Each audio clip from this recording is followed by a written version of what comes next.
News 18 Punjab Haryana Himachal ते तुहाडा स्वागत है। तुसीं देख रहे हो प्राइम टाइम। मैं हाँ यादविंदर सिंह।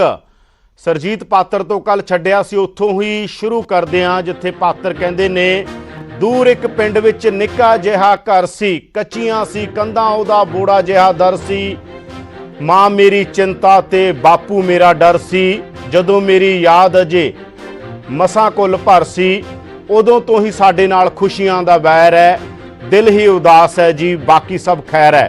पंजाब च एक वो उदासी जिहड़ी पंजाब चों लैण दा नां नहीं लै रही। पंजाब उदास है। उदास क्यों है? पढ़े लिखे बीएड बेरोजगार अध्यापक ने जिहड़े ओह झोना ला रहे ने।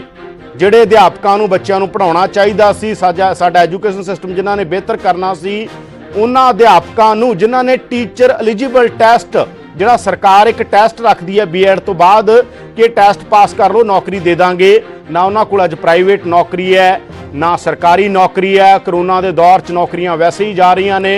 बहुत वड्डा एक नुकसान उन्हां टीचरां दा भी होया जिन्हां नूं एक आस सी कि शायद सरकार नौकरियां दे देगी, शायद प्राइवेट नौकरियां मिल जाणगियां। एक पासे फीसां दा रौला, दूजे पासे अध्यापक ने विचारे जिहड़े झोना ला रहे ने। ये भी एक तस्वीर आ, सानूं ये भी समझण दी लोड़ है कि ये तस्वीर भी पंजाब की हर तस्वीर अहम आ ते हर तस्वीर न्यूज़ 18 तुहाडे कोले हमेशा लैके आउंदा ताकि तुहानूं पता लगदा लवे पंजाब पंजाब की है, पंजाब क्यों है आ। और खास तौर के उत्ते जदों ये कहा जाता है कि पत्रकारी के अंदर वो हर चीज़ रिफ्लैक्ट होनी चाहिए है जो समाज के अंदर वापरदी है। तुहाडे टैलीविजन ते तुहाडे अखबार च हर चीज़ वो रिफ्लैक्ट होंदी होवे तां असीं अज उन्हां अध्यापक साडे नाल लाइव होणगे, उन्हां दा दर्द सुणो विचारियां दा जिहड़े झोना ला रहे ने। पर एक रिपोर्ट दिखाउने आ, उस रिपोर्ट तो नज़र मारो कि किस तरह पढ़े लिखे बीएड और टीटी एमए पढ़े लिखे टीचर विचारे झोना ला रहे ने। रिपोर्ट देखो, चर्चा शुरू करांगे। साडे नाल टीचर होणगे जिहड़े झोना ला रहे ने, साडे नाल सरकार भी होएगी ते साडे नाल ओपोजिशन भी होएगी। देखो रिपोर्ट। क्वालीफाइड? हाँ जी हाँ जी। अच्छा ठीक है जी। फिर तो ਤੁਸੀਂ ਕੋਈ ਇੱਥੇ ਆਉਣ ਦੀ ਬਜਾਏ ਤੁਸੀਂ ਕੋਈ ਸਕੂਲ ਜੁਆਇਨ ਕਰਨਾ ਸੀ। ਸਕੂਲ ਜੀ ਮੈਂ 2 ਟਰਾਈ ਕੀਤੇ ਆ, ਇੱਕ ਹਿਸਾਬ ਦਾ ਬਸ ਫ੍ਰੀ ਦਾ ਹਿਸਾਬ ਦਾ ਵੀ ਹੈ ਜੀ। ਅੱਛਾ ਜੀ। 2500 ਰੁਪਿਆ ਮਹੀਨੇ ਦਾ ਮਿਲਦਾ ਆ। ਇੱਥੇ ਮੈਨੂੰ ਚਲੋ 500 ਰੁਪਿਆ ਦਿਹਾੜੀ ਬਣ ਜਾਂਦੀ ਹੈ। ਇੱਥੇ ਫੇਦਾ ਕਿ ਸਕੂਲ ਚ। ਅੱਛਾ, ਇਹ ਸਕੂਲ ਚ ਕਿੰਨਾ ਮਿਲਦਾ ਤੁਹਾਨੂੰ? 2500 ਜੀ। 2500 ਰੁਪਏ। कोई मानसा जिले दे, कोई संगरूर ते, कोई पठानकोट जिले दा। इन्हां नौजवानों नूं खेतां दे विच झोना लगाउण दा कोई शौक नहीं, सगों मजबूरी है। पापी पेट दी, सिर उत्ते घर परिवार दी जिम्मेवारियां दी।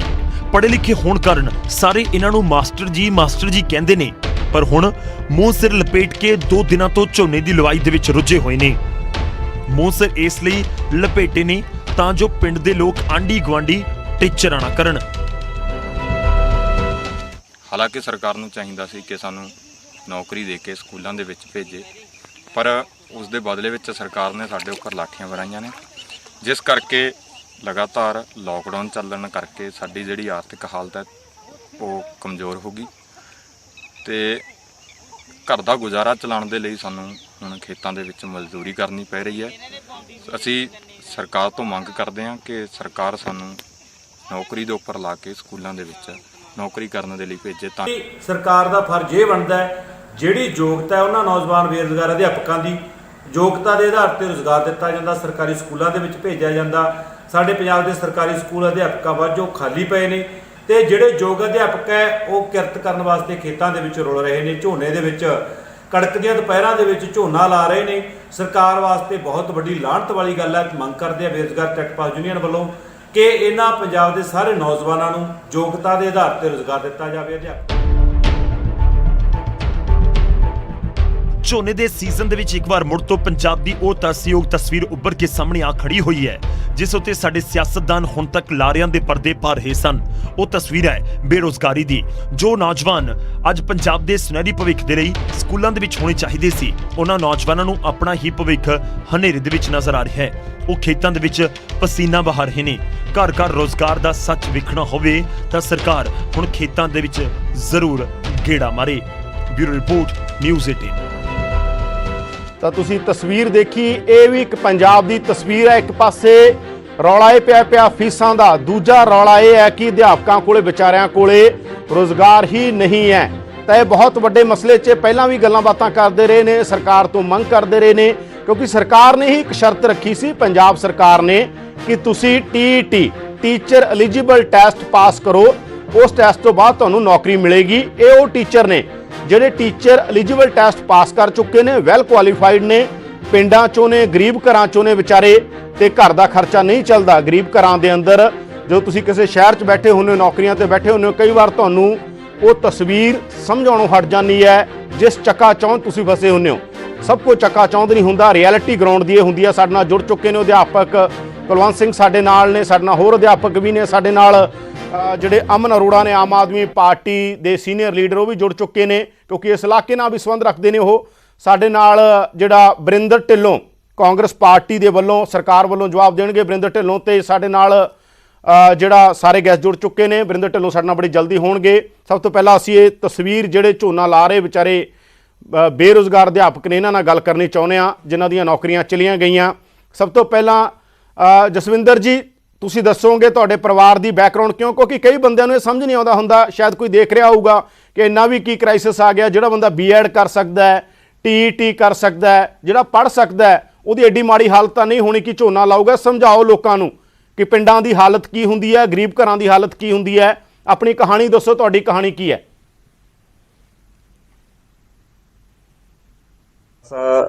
ਸਟੂਡੈਂਟ ਹੈ ਜੀ, ਤਕਰੀਬਨ 2 ਵਾਰ ਮੇਰਾ ਟੈਟ ਪਾਸ ਆ ਜੀ। ਤੇ ਕਮਾਈ ਦਾ ਕੋਈ ਸਾਧਨ ਨਹੀਂ ਹੈਗਾ ਸਰ। ਜਿਵੇਂ ਸਰਕਾਰ ਕਹਿ ਰਹੀ ਸੀਗੀ ਵੀ 2500 ਰੁਪਇਆ ਜਾਂ ਮਤਲਬ ਬੇਰੁਜ਼ਗਾਰੀ ਭੱਤਾ ਦੇਵਾਂਗੇ ਤੁਹਾਨੂੰ, ਤੇ ਪਰ ਹਰ ਪੱਧਰ ਤੇ ਜੇ ਦੇਖਿਆ ਜਾਵੇ ਸਰਕਾਰ ਜਿਹੜੀ ਹੈਗੀ ਆ ਵਾਅਦਿਆਂ ਤੋਂ ਮੁੱਕਰ ਚੁੱਕੀ ਹੈ। ਖਾਸ ਕਰਕੇ ਜਿਹੜੀਆਂ ਅਸਾਮੀਆਂ ਨੇ ਉਹ ਨਾਮਾਤਰੀ ਕੱਢੀਆਂ ਗਈਆਂ ਨੇ। 2182 ਜਿਹੜੀਆਂ ਪੋਸਟਾਂ ਕੱਢੀਆਂ ਨੇ ਉਹ ਹਾਸੋਹੀਣੀ ਗੱਲਬਾਤ ਜਿਹੜੀ ਲੱਗਦੀ ਹੈਗੀ, ਕਿਉਂਕਿ 60,000 ਦੇ ਕਰੀਬ ਜਿਹੜੇ ਪੂਰੇ ਪੰਜਾਬ ਦੇ ਵਿੱਚ ਸਟੂਡੈਂਟ ਲੜਕੇ ਲੜਕੀਆਂ ਬੈਠੇ ਨੇ, ਜਿਹੜੇ ਉਡੀਕ ਕਰ ਰਹੇ ਨੇ ਵੀ ਕਦੇ ਅਸੀਂ ਟੀਚਰ ਸਰਕਾਰੀ ਬਣ ਜਾਾਂਗੇ, ਜਦ ਕਿ ਅਸੀਂ ਟੀਚਰ ਬਣਨ ਦੇ ਐਲੀਜੀਬਲ ਜਿਹੜੀਆਂ ਸ਼ਰਤਾਂ ਹੈਗੀਆਂ ਨੇ ਉਹ ਪੂਰੀਆਂ ਕਰਦੇ ਆ ਜੀ। ਹੁਣ ਜਿਹੜਾ ਹੈਗਾ ਬਾਕੀ ਚੀਜ਼ਾਂ ਦੇ ਬਾਅਦ ਚੋਂ ਚੱਲਾਂਗੇ, ਆਪਣੇ ਕੋਲ ਟਾਈਮ ਹੈ ਜਸਵਿੰਦਰ, ਆਪਣੇ ਕੋਲ ਟਾਈਮ ਹੈ, ਆਪਾਂ ਉਹ ਗੱਲਾਂ ਤੇ ਬਾਅਦ ਚੋਂ ਚੱਲਾਂਗੇ। ਆਪਣੇ ਪਰਿਵਾਰ ਦੀ ਬੈਕਗ੍ਰਾਉਂਡ ਦੱਸੋ, ਇਹ ਦੱਸੋ ਕਿ ਤੁਸੀਂ ਝੋਨਾ ਲਾਉਣ ਲਈ ਮਜਬੂਰ ਕਿਉਂ, ਔਰ ਕਿੱਥੇ ਕਿੱਥੇ ਤੁਸੀਂ ਝੋਨਾ ਲਾਇਆ, ਕਿਉਂ ਤੁਹਾਨੂੰ ਝੋਨਾ ਲਾਉਣ ਲਈ ਮਜਬੂਰ ਹੋਣਾ ਪਿਆ, ਇਹ ਦੱਸੋ। ਕੋਈ ਤੁਹਾਡੀ ਚੁਆਇਸ ਤਾਂ ਨਹੀਂ ਕਿ ਤੁਹਾਡਾ ਜੀ ਕਰਦਾ ਸੀ ਕਿ ਝੋਨਾ ਲਾਉਣਾ ਬਹੁਤ ਵਧੀਆ ਪ੍ਰੋਫੈਸ਼ਨ ਆ, ਮੈਂ ਝੋਨਾ ਲਾਵਾਂ ਇੰਨੀ ਗਰਮੀ 'ਚ? ਇਹ ਦੱਸੋ ਕਿ ਇਹ ਮਜਬੂਰੀ ਕੀ ਹੈ? ਦੇਖੋ ਜੀ ਸਰ, ਦੇਖੋ ਜੇ ਆਪਾਂ ਗੱਲਬਾਤ ਕਰੀਏ ਤਾਂ ਜਿਹੜੀ ਆਪਣੀ ਯੋਗਤਾ ਬਣਦੀ ਹੈ, ਦੇਖੋ ਉਹਦੇ ਮੁਤਾਬਕ ਤਾਂ ਇਹ ਕੰਮ ਆਪਾਂ ਨੂੰ ਸੂਟ ਨਹੀਂ ਕਰਦਾ, ਫਿਰ ਵੀ ਕੰਮ ਕੋਈ ਮਾੜਾ ਨਹੀਂ ਹੁੰਦਾ। ਜਿੱਥੇ ਆਪਾਂ ਦੇਖਿਆ ਜਾਵੇ ਵੀ ਸਰਕਾਰ ਨੂੰ ਇਹ ਗੱਲ ਸ਼ਰਮਿੰਦਗੀ ਆਉਣੀ ਚਾਹੀਦੀ ਹੈ ਵੀ ਜਦੋਂ ਇੰਨੇ ਕੋਰਸ ਕਰਕੇ ਜਿਹੜੇ ਹੈਗੇ ਨੇ, ਮਤਲਬ ਅਸੀਂ ਸਾਡੇ ਨਾਂ ਦੇ ਪਿੱਛੇ ਜਿਹੜੇ ਅੱਗੇ ਹੈਗਾ ਵੀ ਮਾਸਟਰ ਦਾ ਜਿਹੜਾ ਰੁਤਬਾ ਲੱਗਿਆ ਹੋਇਆ, ਅਹੁਦਾ ਲੱਗਿਆ ਹੋਇਆ, ਜਦੋਂ ਅਸੀਂ ਖੇਤਾਂ ਦੇ ਵਿੱਚ ਜਾਂਦੇ ਆ ਤਾਂ ਬੱਚੇ ਉਹ ਬੱਚੇ ਵੀ ਟੱਕਰਦੇ ਨੇ ਜਿਨ੍ਹਾਂ ਨੂੰ ਅਸੀਂ ਪੜ੍ਹਾਉਂਦੇ ਆ ਜੀ, ਤੇ ਉਹ ਵੀ ਸ਼ਰਮਿੰਦਗੀ ਮਹਿਸੂਸ ਕਰਦੇ ਨੇ ਵੀ ਮਤਲਬ ਸਾਡਾ ਟੀਚਰ ਆ ਜਿਹੜਾ ਮਾਸਟਰ ਹੈਗਾ ਉਹ ਖੇਤਾਂ ਦੇ ਵਿੱਚ ਅੱਜ ਜਿਹੜਾ ਸਾਨੂੰ ਟੱਕਰਿਆ, ਉਹ ਜੀਰੀ ਲਾਉਣ ਜਾ ਰਿਹਾ ਸੀਗਾ। ਤੇ ਖਾਸ ਕਰਕੇ ਮਤਲਬ ਇਹ ਹੈ ਕੁਝ ਜਿਹੜੇ ਸਟੂਡੈਂਟ ਨੇ ਉਹ ਜਿਹੜੇ B.Ed ਟੈਟ ਪਾਸ ਨੇਗੇ ਉਹ ਵਿਆਹ ਵੀ ਕਰਵਾ ਚੁੱਕੇ ਨੇ, ਗ੍ਰਹਿਸਥੀ ਜੀਵਨ ਦੇ ਵਿੱਚ ਨੇ, ਉਹਨਾਂ ਦੇ ਖਰਚੇ ਪੂਰੇ ਨਹੀਂ ਹੋ ਰਹੇ। ਮਾਸਟਰਾਂ ਦੇ ਪ੍ਰਾਈਵੇਟ ਸਕੂਲ ਬੰਦ ਹੋ ਚੁੱਕੇ ਨੇਗੇ। ਪ੍ਰਾਈਵੇਟ ਸਕੂਲਾਂ ਦੇ ਵਿੱਚ ਖਾਸ ਕਰਕੇ 4500 ਰੁਪਇਆ ਆਪਣਾ 5000 ਰੁਪਇਆ ਜਿਹੜਾ ਦਿੱਤਾ ਜਾਂਦਾ, ਉਹਦੇ ਨਾਲ ਜੀ ਜਿਹੜਾ ਘਰ ਦਾ ਜਿਹੜਾ ਰੁਜ਼ਗਾਰ ਨਹੀਂ ਚਲਾਇਆ ਜਾ ਸਕਦਾ। ਜਸਵਿੰਦਰ, ਇੱਕ ਪਤਾ ਲੱਗਿਆ ਤੁਸੀਂ ਅਖਬਾਰ ਵੀ ਬਣਦੇ ਹੋ ਪਿੰਡ 'ਚ, ਸਵੇਰੇ ਅਖਬਾਰ ਵੀ ਬਣਦੇ ਹੋ ਤੁਸੀਂ, ਸਵੇਰੇ ਅਖਬਾਰ ਵੀ ਬਣਦੇ ਹੋ ਪਿੰਡ 'ਚ, ਕਿਸੇ ਤੁਹਾਡੇ ਦੋਸਤ ਨੇ ਇੱਥੇ ਲਿਖਿਆ? ਹਾਂ ਜੀ ਸਰ, ਚੀਮਾ ਮੰਡੀ ਤੋਂ ਮੈਂ ਅਖਬਾਰਾਂ ਦਾ ਕੰਮ ਵੀ ਨਾਲ ਸਟਾਰਟ ਕਰਤਾ ਸੀਗਾ ਜੀ, ਕਿਉਂਕਿ ਕੋਈ ਸੋਰਸ ਹੈ ਨਹੀਂ ਜੀ ਹੋਰ। ਤਕਰੀਬਨ ਇਹ ਹੈ ਵੀ ਆਪਦੇ ਖਰਚੇ ਕੱਢਣ ਵਾਸਤੇ ਜੀ। ਤੇ ਅੱਜ ਜਿਹੜੀ ਮੌਕੇ ਦੇ ਹਾਲਾਤ ਨੇ, ਝੋਨਾ ਲਾਉਣਾ ਪੈ ਰਿਹਾ ਜੀ, ਜਦੋਂ ਕਿ ਸਰਕਾਰ ਕਹਿੰਦੀ ਸੀ ਵੀ 2500 ਰੁਪਇਆ ਅਸੀਂ ਮਤਲਬ ਮਹਿੰਗਾਈ ਭੱਤਾ ਵੀ ਦੇਵਾਂਗੇ, ਤੁਹਾਨੂੰ ਬਣਦਾ ਤੁਹਾਡਾ ਹੱਕ ਦੇਵਾਂਗੇ, ਪਰ ਇਹ ਸਰਕਾਰ ਭੱਜ ਚੁੱਕੀ ਹੈ ਜੀ ਇਹ ਗੱਲਾਂ ਤੋਂ। ਤੇ ਖਾਸ ਕਰਕੇ ਮਤਲਬ ਪੋਸਟਾਂ ਜਿਹੜੀਆਂ ਉੱਠਦੇ ਮੂੰਹ ਵਿੱਚ ਜੀਰੇ ਵਾਲੀ ਗੱਲ ਹੈ ਜੀ, ਕਚਰੇ 'ਚ ਸੂਈ ਲੱਭਣ ਦੇ ਬਰੋਬਰ ਹੈ, ਕਿਉਂਕਿ ਜਿਹੜੀਆਂ ਪੋਸਟਾਂ ਜਸਵਿੰਦਰ ਅਸੀਂ ਤੁਹਾਡੇ ਕੋਲ ਆਉਣੇ, ਆਪਣੇ ਕੋਲ ਟਾਈਮ ਹੈ ਜਸਵਿੰਦਰ, ਆਪਾਂ ਸਾਰਿਆਂ ਨੂੰ ਨਾਲ ਲੈ ਲਈਏ, ਸਾਰਿਆਂ ਨੂੰ ਜੋੜ ਦਈਏ ਤਾਂ ਕਿ ਤੁਹਾਡੀ ਗੱਲ ਆ ਸਕੇ। ਸਾਡੇ ਨਾਲ ਜਸਵਿੰਦਰ ਨਾਲ ਗੱਲ ਹੋਈ, ਸਾਡੇ ਨਾਲ ਕੁਲਵੰਤ ਵੀ ਨੇ। ਕੁਲਵੰਤ, ਜਿਵੇਂ ਇਹਨਾਂ ਤੋਂ ਮੈਂ ਪੁੱਛਿਆ ਤੁਹਾਡੇ ਪਰਿਵਾਰ ਦੀ ਬੈਕਗ੍ਰਾਉਂਡ ਕੀ ਹੈ, ਕਿ ਜਦੋਂ ਇਹ ਗੱਲ ਆਉਂਦੀ ਹੈ ਇਹ ਚੁਆਇਸ ਤਾਂ ਨਹੀਂ ਤੁਹਾਡੀ ਝੋਨਾ ਲਾਉਣਾ, ਮਜਬੂਰੀ ਹੈ, ਜੇ ਮਜਬੂਰੀ ਹੈ ਤਾਂ ਕਿਉਂ ਮਜਬੂਰੀ ਬਣੀ ਆ, ਕੀ ਤੁਹਾਡੇ ਪਰਿਵਾਰ ਦਾ ਹਾਲ ਹੈ? ਜੀ ਬਿਲਕੁਲ ਜੀ, ਸਰ ਮੈਂ ਮਜ਼ਦੂਰ ਪਰਿਵਾਰ ਦੇ ਜੀ। ਵਿੱਚੋਂ ਆਇਆ ਤੇ ਮੇਰੇ ਮਾਪਿਆਂ ਨੇ ਸਾਨੂੰ ਜੀ ਮਜ਼ਦੂਰੀ ਕਰਕੇ ਦਿਹਾੜੀ ਮਜ਼ਦੂਰੀ ਕਰਕੇ ਜੀ। ਦਿਹਾੜੀ ਕਰਕੇ ਬੀਐਡ ਐਮਏ ਤੱਕ ਪੜ੍ਹਾਈ ਕਰਵਾਈ ਆ ਗਈ। ਪੜ੍ਹਾਈ ਕਰਵਾਈ ਆ ਗਈ। ਸਰਕਾਰ ਆ ਜਿਹੜੀ ਸਰਕਾਰ ਦੀ ਜਿਹੜਾ ਯੋਗਤਾ ਅਧਿਆਪਕ ਲੱਗਣ ਦੇ ਲਈ ਲਾਗੂ ਕੀਤੇ ਗਏ ਨੇ, ਅਸੀਂ ਉਹਨਾਂ ਯੋਗਤਾ ਨੂੰ ਪੂਰੀ ਕਰ ਚੁੱਕੇ ਹਾਂ। ਪਰ ਸਾਨੂੰ ਸਰਕਾਰ ਇਹਨਾਂ ਯੋਗਤਾ ਨੂੰ ਪੂਰਾ ਕਰਨ ਦੇ ਬਾਵਜੂਦ ਵੀ ਨੌਕਰੀ ਦੇਣ ਦੇ ਲਈ ਰਜ਼ਾਮੰਦ ਨਹੀਂ ਹੈ। ਜਿਸ ਕਾਰਨ ਸਾਨੂੰ ਆਪਣੇ ਪਰਿਵਾਰ ਦਾ ਪਾਲਣ ਪੋਸ਼ਣ ਕਰਨ, ਰੋਟੀ ਪਾਣੀ ਦਾ ਪ੍ਰਬੰਧ ਕਰਨ ਲਈ ਮਜ਼ਦੂਰੀ ਕਰਨੀ ਪੈ ਰਹੀ ਹੈ। ਤੇ ਹੁਣ ਝੋਨੇ ਦਾ ਸੀਜ਼ਨ ਚੱਲ ਰਿਹਾ ਹੈ ਤੇ ਅਸੀਂ ਝੋਨਾ ਲਾ ਰਹੇ ਹਾਂ। ਕਿੰਨੇ ਕ ਪੈਸੇ ਝੋਨੇ 'ਚ, ਕਿੰਨੇ ਇੱਕ ਦਿਨ ਦੇ ਕਿੰਨੇ ਪੈਸੇ ਬਣ ਜਾਂਦੇ ਨੇ? ਜੇ ਮੈਂ ਕਿੰਨੇ ਪੈਸੇ ਬਣ ਜਾਂਦੇ ਆ ਕੁਲਵੰਤ ਇੱਕ ਦਿਨ ਦੇ ਝੋਨੇ ਦੇ? ਕੰਮ ਕੋਈ ਮਾੜਾ ਨਹੀਂ, ਅਸੀਂ ਬਿਲਕੁਲ ਵੀ ਜਿਵੇਂ ਜਸਵਿੰਦਰ ਨੇ ਕਿਹਾ, ਅਸੀਂ ਕੋਈ ਕੰਮ ਨੂੰ ਡਿਫੇਮ ਨਹੀਂ ਕਰ ਰਹੇ। ਦੁਨੀਆ ਦਾ ਹਰ ਕੰਮ ਬਿਹਤਰ ਕੰਮ ਹੈ, ਕੋਈ ਵੀ ਕੰਮ ਕੀਤਾ ਜਾ ਸਕਦਾ ਹੈ। ਪਰ ਸਵਾਲ ਇਹ ਹੈ ਕਿ ਜੋ ਯੋਗਤਾ ਦੇ ਮੁਤਾਬਕ ਤੁਸੀਂ ਬੀਐਡ ਕੀਤੀ, ਟੀਈਟੀ ਕੀਤੀ, ਉਹਦੇ ਮੁਤਾਬਕ ਕੰਮ ਹੋਣਾ ਚਾਹੀਦਾ ਸੀ। ਸਰਕਾਰਾਂ ਦਾ ਫਰਜ਼ ਬਣਦਾ ਸੀ ਜਾਂ ਸਾਡੀਆਂ ਸੰਸਥਾਵਾਂ ਦਾ ਫਰਜ਼ ਬਣਦਾ ਸੀ ਜਾਂ ਸਾਡੇ ਪ੍ਰਾਈਵੇਟ ਕਾਲਜਾਂ ਦਾ, ਸਕੂਲਾਂ ਦਾ ਫਰਜ਼ ਬਣਦਾ ਸੀ? ਕੀ ਕਹਿਣਾ ਚਾਹੁੰਦੇ ਹੋ ਤੁਸੀਂ? ਔਰ ਕਿੰਨੇ ਕੁ ਪੈਸੇ ਕਮਾ ਲੈਂਦੇ ਹੋ ਇੱਕ ਦਿਨ 'ਚ? ਸਾਰੇ ਇੱਕ ਦਿਨ ਦੇ 400 ਜਾਂ 500 ਦੇ ਕਰੀਬ ਰੁਪਏ ਬਣਦੇ ਨੇ, ਕਿਉਂਕਿ ਅੱਜ ਕੱਲ ਝੋਨਾ ਲਾਉਣ ਵਾਲੇ ਬਹੁਤ ਜ਼ਿਆਦਾ ਮਜ਼ਦੂਰ ਹੋ ਗਏ ਨੇ ਤੇ ਜਿਸ ਕਾਰਨ ਗੁਜ਼ਾਰਾ ਬਹੁਤ ਮੁਸ਼ਕਲ ਨਾਲ ਚੱਲ ਰਿਹਾ ਜੀ। ਤੇ ਤੁਸੀਂ ਤੁਹਾਡੇ ਪੂਰੇ ਪਰਿਵਾਰ ਦੇ ਨਾਲ ਜਾਂਦੇ ਹੋ, ਤੁਸੀਂ ਮਜ਼ਦੂਰ ਪਰਿਵਾਰਾਂ ਚੋਂ? ਬਿਲਕੁਲ ਸਰ, ਅਸੀਂ ਮਜ਼ਦੂਰ ਪਰਿਵਾਰਾਂ ਤੋਂ। ਤਾਂ ਮਜ਼ਦੂਰ ਪਰਿਵਾਰਾਂ ਦੇ ਬੱਚੇ ਜੇ ਪੜ੍ਹ ਵੀ ਜਾਂਦੇ ਨੇ, ਤੁਸੀਂ ਹਾਲਤ ਦੇਖੋਗੇ, ਕਿਉਂਕਿ ਜਿਹਦੀ ਪਿੱਛੇ ਸਪੋਰਟ ਹੁੰਦੀ ਹੈ ਉਹ ਆਪਣੇ ਮੁਤਾਬਕ ਚੱਲਦਾ ਰਹਿੰਦਾ। ਸਾਡੇ ਨਾਲ ਅਮਨ ਅਰੋੜਾ ਵੀ ਨੇ, ਅਮਨ ਅਰੋੜਾ ਨੂੰ ਵੀ ਸ਼ਾਮਲ ਕਰ ਲਈਏ। ਜਸਵਿੰਦਰ, ਕੁਲਵੰਤ, ਤੁਹਾਡੇ ਨਾਲ ਗੱਲਬਾਤ ਜਾਰੀ ਰਹੇਗੀ। ਸਰਕਾਰ ਵੀ ਸਾਡੇ ਨਾਲ ਹੋਏਗੀ, ਯੂਥ ਕਾਂਗਰਸ ਦੇ ਪ੍ਰਧਾਨ ਵਰਿੰਦਰ ਢਿੱਲੋਂ ਸਾਡੇ ਨਾਲ ਹੋਣਗੇ, ਉਹਨਾਂ ਤੋਂ ਪੁੱਛਾਂਗੇ ਕਿ ਸਰਕਾਰ ਕੀ ਕਰ ਰਹੀ ਹੈ। ਅਮਨ, ਤੁਹਾਨੂੰ ਨਹੀਂ ਲੱਗਦਾ ਆਪੋਜੀਸ਼ਨ ਦਾ ਰੋਲ ਇਹ ਹੁੰਦਾ? ਵੈਸੇ ਤਾਂ ਦੁਖਦ ਗੱਲ ਹੈ, ਇਹ ਕੋਈ ਰਾਜਨੀਤਿਕ ਤੌਰ ਤੇ ਨਹੀਂ ਪੁੱਛ ਰਿਹਾ, ਮੈਂ ਸਿਰਫ ਇਸ ਲਈ ਪੁੱਛ ਰਿਹਾ ਅਸੀਂ ਨਿਊਜ਼ 18 ਵੱਲੋਂ, ਕਿ ਤੁਹਾਨੂੰ ਨਹੀਂ ਲੱਗਦਾ ਤੁਹਾਡਾ ਰੋਲ ਸੀਗਾ, ਆਪੋਜੀਸ਼ਨ ਦਾ ਰੋਲ ਸੀ, ਤੁਸੀਂ ਇੰਨਾ ਪ੍ਰੈਸ਼ਰ ਬਿਲਡ ਕਰਦੇ ਸਰਕਾਰਾਂ ਤੇ, ਚਾਹੇ ਪ੍ਰਾਈਵੇਟ ਇੰਸਟੀਟਿਊਸ਼ਨ ਹੋਣ, ਜਿਹੜੇ ਲੋਕ ਪੜ੍ਹੇ ਲਿਖੇ ਨੇ, ਜਿਹੜੇ ਲੋਕ ਯੋਗਤਾ ਰੱਖਦੇ ਨੇ, ਇੱਕ ਸਖਤ ਆਪੋਜੀਸ਼ਨ ਦੇ ਤੌਰ ਤੇ ਤੁਸੀਂ ਇਹਨਾਂ ਨੂੰ ਉਹਨਾਂ ਕੰਮਾਂ ਤੱਕ ਲੈ ਕੇ ਜਾਂਦੇ ਸਰਕਾਰ ਤੇ ਇੱਕ ਪ੍ਰੈਸ਼ਰ ਗਰੁੱਪ ਦੇ ਰੂਪ 'ਚ ਕੰਮ ਕਰਕੇ?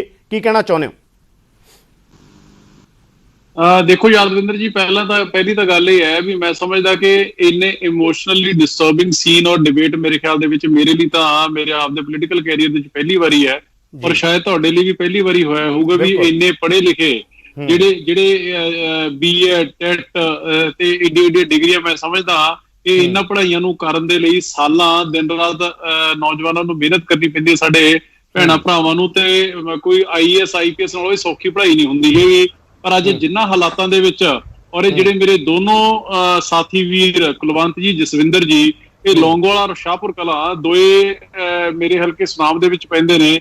ਮੈਂ ਸਭ ਤੋਂ ਪਹਿਲਾਂ ਤਾਂ ਇਹਨਾਂ ਮੇਰੇ ਵੀਰਾਂ ਨੂੰ, ਇਹਨਾਂ ਦੇ ਜ਼ਰੀਏ ਪੰਜਾਬ ਦੇ ਉਹਨਾਂ ਹਜ਼ਾਰਾਂ ਟੀਚਰਾਂ ਨੂੰ, ਉਹਨਾਂ ਦੀ ਖੁਦਦਾਰੀ ਨੂੰ, ਉਹਨਾਂ ਦੀ ਸੈਲਫ ਰਿਸਪੈਕਟ ਨੂੰ ਮੈਂ ਸਲਾਮ ਕਰਦਾ ਕਿ ਅੱਜ ਕਿਸ ਮਿਹਨਤ ਦੇ ਨਾਲ, ਇਹ ਖੁਦਦਾਰੀ ਦੇ ਨਾਲ ਇਹ ਝੋਨਾ ਲਾਉਣ ਦਾ ਵੀ ਕੰਮ ਕਰ ਰਹੇ ਨੇ। ਪਰ ਗੱਲ ਵੱਡੀ ਇਹ ਹੈ ਕਿ ਇਹ ਕਰਨਾ ਕਿਉਂ ਪੈ ਰਿਹਾ ਹੈ ਇਹਨਾਂ ਨੂੰ?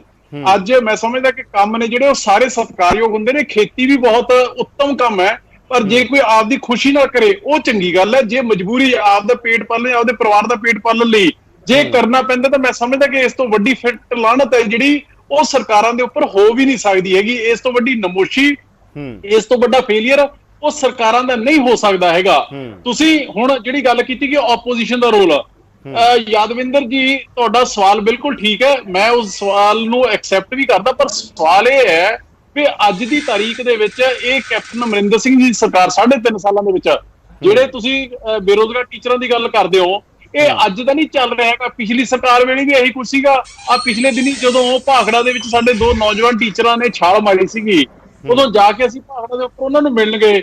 4 ਵਾਰੀ ਜਿਨ੍ਹਾਂ ਮੁੰਡਿਆਂ ਨੇ, ਸਾਡੀਆਂ ਭੈਣਾਂ ਨੇ ਟੈਟ ਪਾਸ ਕੀਤਾ ਹੋਇਆ ਹੈ, ਤੇ ਉਹਨਾਂ ਨੂੰ ਵੀ ਗਾਹੇ ਪਗਾਏ, ਇੱਕ ਬਹਾਨਾ ਲਾ ਕੇ, ਕਦੇ ਕੋਈ ਬਹਾਨਾ, ਕਦੇ ਕੋਈ ਕੰਡੀਸ਼ਨ, ਉਹਨਾਂ ਨੂੰ ਵੀ ਇਹ ਕੋਸ਼ਿਸ਼ ਕੀਤੀ ਜਾਂਦੀ ਹੈ ਪੰਜਾਬ ਸਰਕਾਰ ਵੱਲੋਂ ਵੀ ਕਿਤੇ ਇਹਨਾਂ ਨੂੰ ਨੌਕਰੀ ਮਿਲ ਨਾ ਜਾਵੇ। ਹੁਣ ਸਵਾਲ ਇਹ ਹੈ ਕਿ ਮੈਂ ਤੁਹਾਡੀ ਗੱਲ ਨਾਲ ਸਹਿਮਤ ਹਾਂ, ਪਰ ਸਵਾਲ ਇਹ ਹੈ ਕਿ ਯਾਦਵਿੰਦਰ ਜੀ, ਜਦੋਂ ਅਸੀਂ ਕੋਈ ਮਸਲੇ ਚੱਕਦੇ ਹਾਂ, ਸਾਡਾ ਸਰਕਾਰ ਦੇ ਉੱਪਰ ਕਿੰਨਾ ਕਸਮ ਹੁੰਦਾ, ਇਹ ਵੀ ਉਦੋਂ ਗੱਲ ਸੁਣੀ ਜਾਂਦੀ ਹੈ ਜਦੋਂ ਸਾਨੂੰ ਸਹਾਰਾ ਮੀਡੀਆ ਵੱਲੋਂ ਮਿਲ ਜਾਂਦਾ, ਤੁਹਾਡੇ ਵਰਗੇ ਭਰਾਵਾਂ ਤੋਂ ਮਿਲ ਜਾਂਦਾ ਹੈ। ਉਹ ਸਰਕਾਰ ਦੀ ਸਿਹਤ ਤੇ ਕੰਨਾਂ ਦੇ ਅਸਰ ਜਿਉਂ ਨਹੀਂ ਸਰਕਦੀ ਹੈਗੀ। ਹੁਣ ਪਿਛਲੇ ਦਿਨਾਂ ਦੇ ਵਿੱਚ ਜਿੰਨੇ ਮਾਫੀਆ ਸੀਗੇ, ਔਰ ਉਹਨਾਂ ਲਈ ਸਾਨੂੰ ਕਿਉਂਕਿ ਲੋਕਾਂ ਤੋਂ ਸਮਰਥਨ ਮਿਲਿਆ, ਮੀਡੀਆ ਨੇ ਬਹੁਤ ਸਹਿਯੋਗ ਦਿੱਤਾ, ਤਾਂ ਚਲੋ ਸਰਕਾਰ ਨੇ ਐਡਮਿਟ ਕੀਤਾ ਕੈਪਟਨ ਅਮਰਿੰਦਰ ਸਿੰਘ ਦੀਆਂ ਮਾਫੀਆਂ ਚੱਲਦੇ ਨੇ।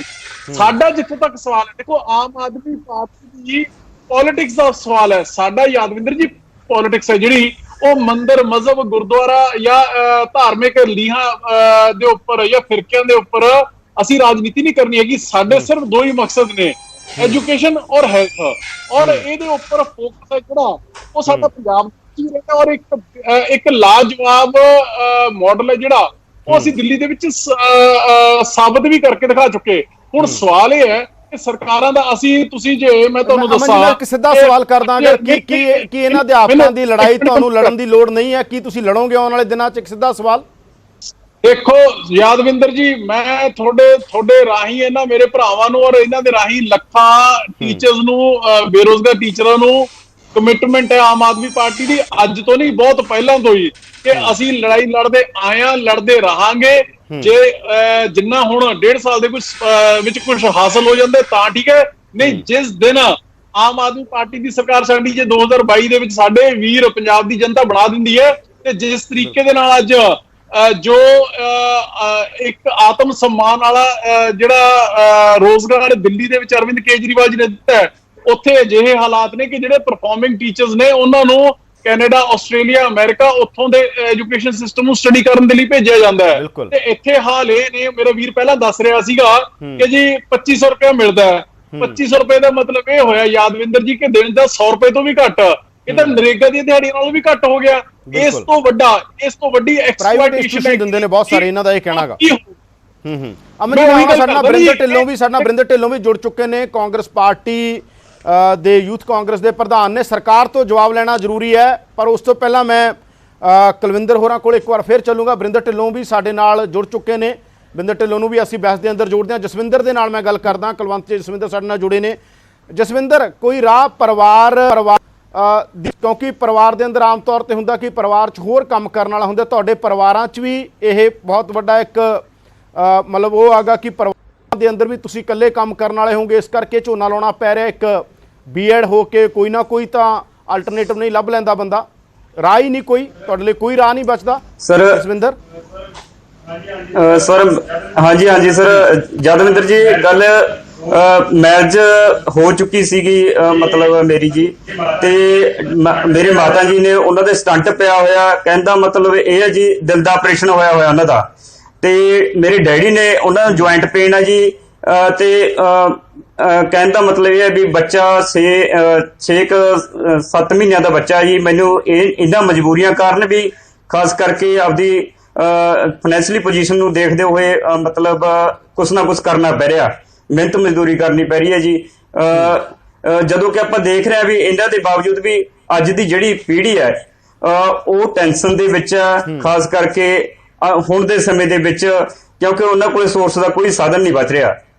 ਤੁਸੀਂ ਦੇਖਿਆ ਹੋਣਾ ਪਿੱਛੇ ਆਪਣੇ ਕੱਲ ਜਿਹੜੀ ਖਬਰ ਲੱਗੀ ਖੋਖਰ ਖੁਰਦ ਦੇ ਵਿੱਚ ETT ਟੈਟ ਪਾਸ ਜਿਹੜਾ ਸਾਥੀ ਸੀ ਉਹ ਸੁਸਾਇਡ ਕਰ ਗਿਆ। ਇਹ ਕਿਤੇ ਨਾ ਕਿਤੇ ਰੀਜਨ ਜਿਹੜਾ ਹੈਗਾ ਸਰਕਾਰ ਨੂੰ ਦੋਸ਼ੀ ਅਸੀਂ ਇਹਦੇ ਵਿੱਚ ਮੰਨਦੇ ਹਾਂ, ਕਿਉਂਕਿ ਉਹ ਰੁਜ਼ਗਾਰ ਦੇ ਜਿਹੜੇ ਧੰਦਿਆਂ ਨੂੰ ਜਿਹੜੇ ਮਤਲਬ ਉਹਨਾਂ ਨੂੰ ਤਰਜੀਹ ਨਹੀਂ ਦੇ ਰਹੀ ਹੈਗੀ। ਤੇ ਸਾਡਾ ਬਰਿੰਦਰ ਢਿੱਲੋਂ ਜੁੜ ਚੁੱਕੇ ਨੇ, ਅਸੀਂ ਬਰਿੰਦਰ ਕੋਲ ਚੱਲਦੇ ਹਾਂ, ਉਸ ਤੋਂ ਬਾਅਦ ਅਸੀਂ ਬ੍ਰੇਕ ਤੇ ਜਾਣਾ।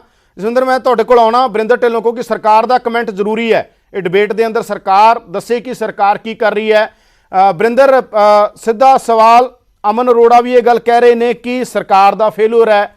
ਇਹ ਜਿਹੜੇ ਨੌਜਵਾਨ ਤੁਹਾਡੇ ਸਾਹਮਣੇ ਬੈਠੇ ਨੇ, ਔਰ ਤੁਸੀਂ ਤੇ ਸਟੂਡੈਂਟ ਪੋਲਿਟਿਕਸ ਤੋਂ ਨਿਕਲ ਕੇ ਆਏ ਹੋ, ਜਿੱਥੇ ਤੁਸੀਂ ਗਰੀਬ ਤੋਂ ਗਰੀਬ ਸਟੂਡੈਂਟ ਨਾਲ ਵੀ ਵਾਹ ਪੈਂਦਾ, ਅਮੀਰ ਤੋਂ ਅਮੀਰ ਨਾਲ ਵੀ, ਉਹਨਾਂ ਨਾਲ ਵੀ ਜਿਹੜੇ ਦਲਿਤਾਂ ਮਜ਼ਦੂਰਾਂ ਦੇ ਬੱਚੇ ਨੇ, ਉਹਨਾਂ ਪਰਿਵਾਰਾਂ 'ਚੋਂ ਨੇ ਇਹ, ਜਿਨ੍ਹਾਂ ਦੇ ਲਈ ਵਿਚਾਰਿਆਂ ਲਈ ਮਜਬੂਰੀ ਹੈ, ਮਜਬੂਰੀ 'ਚ ਨੇ, ਕਿਸੇ ਚੁਆਇਸ 'ਚੋਂ ਝੋਨਾ ਨਹੀਂ ਲਾ ਰਹੇ, ਮਜਬੂਰੀ ਹੈ ਉਹਨਾਂ ਦੀ। ਇੱਕ ਪੜ੍ਹੇ ਲਿਖੇ BEd TET ਪਾਸ ਬੱਚੇ ਆ ਜਿਹੜੇ ਉਹ ਝੋਨਾ ਲਾ ਰਹੇ ਨੇ।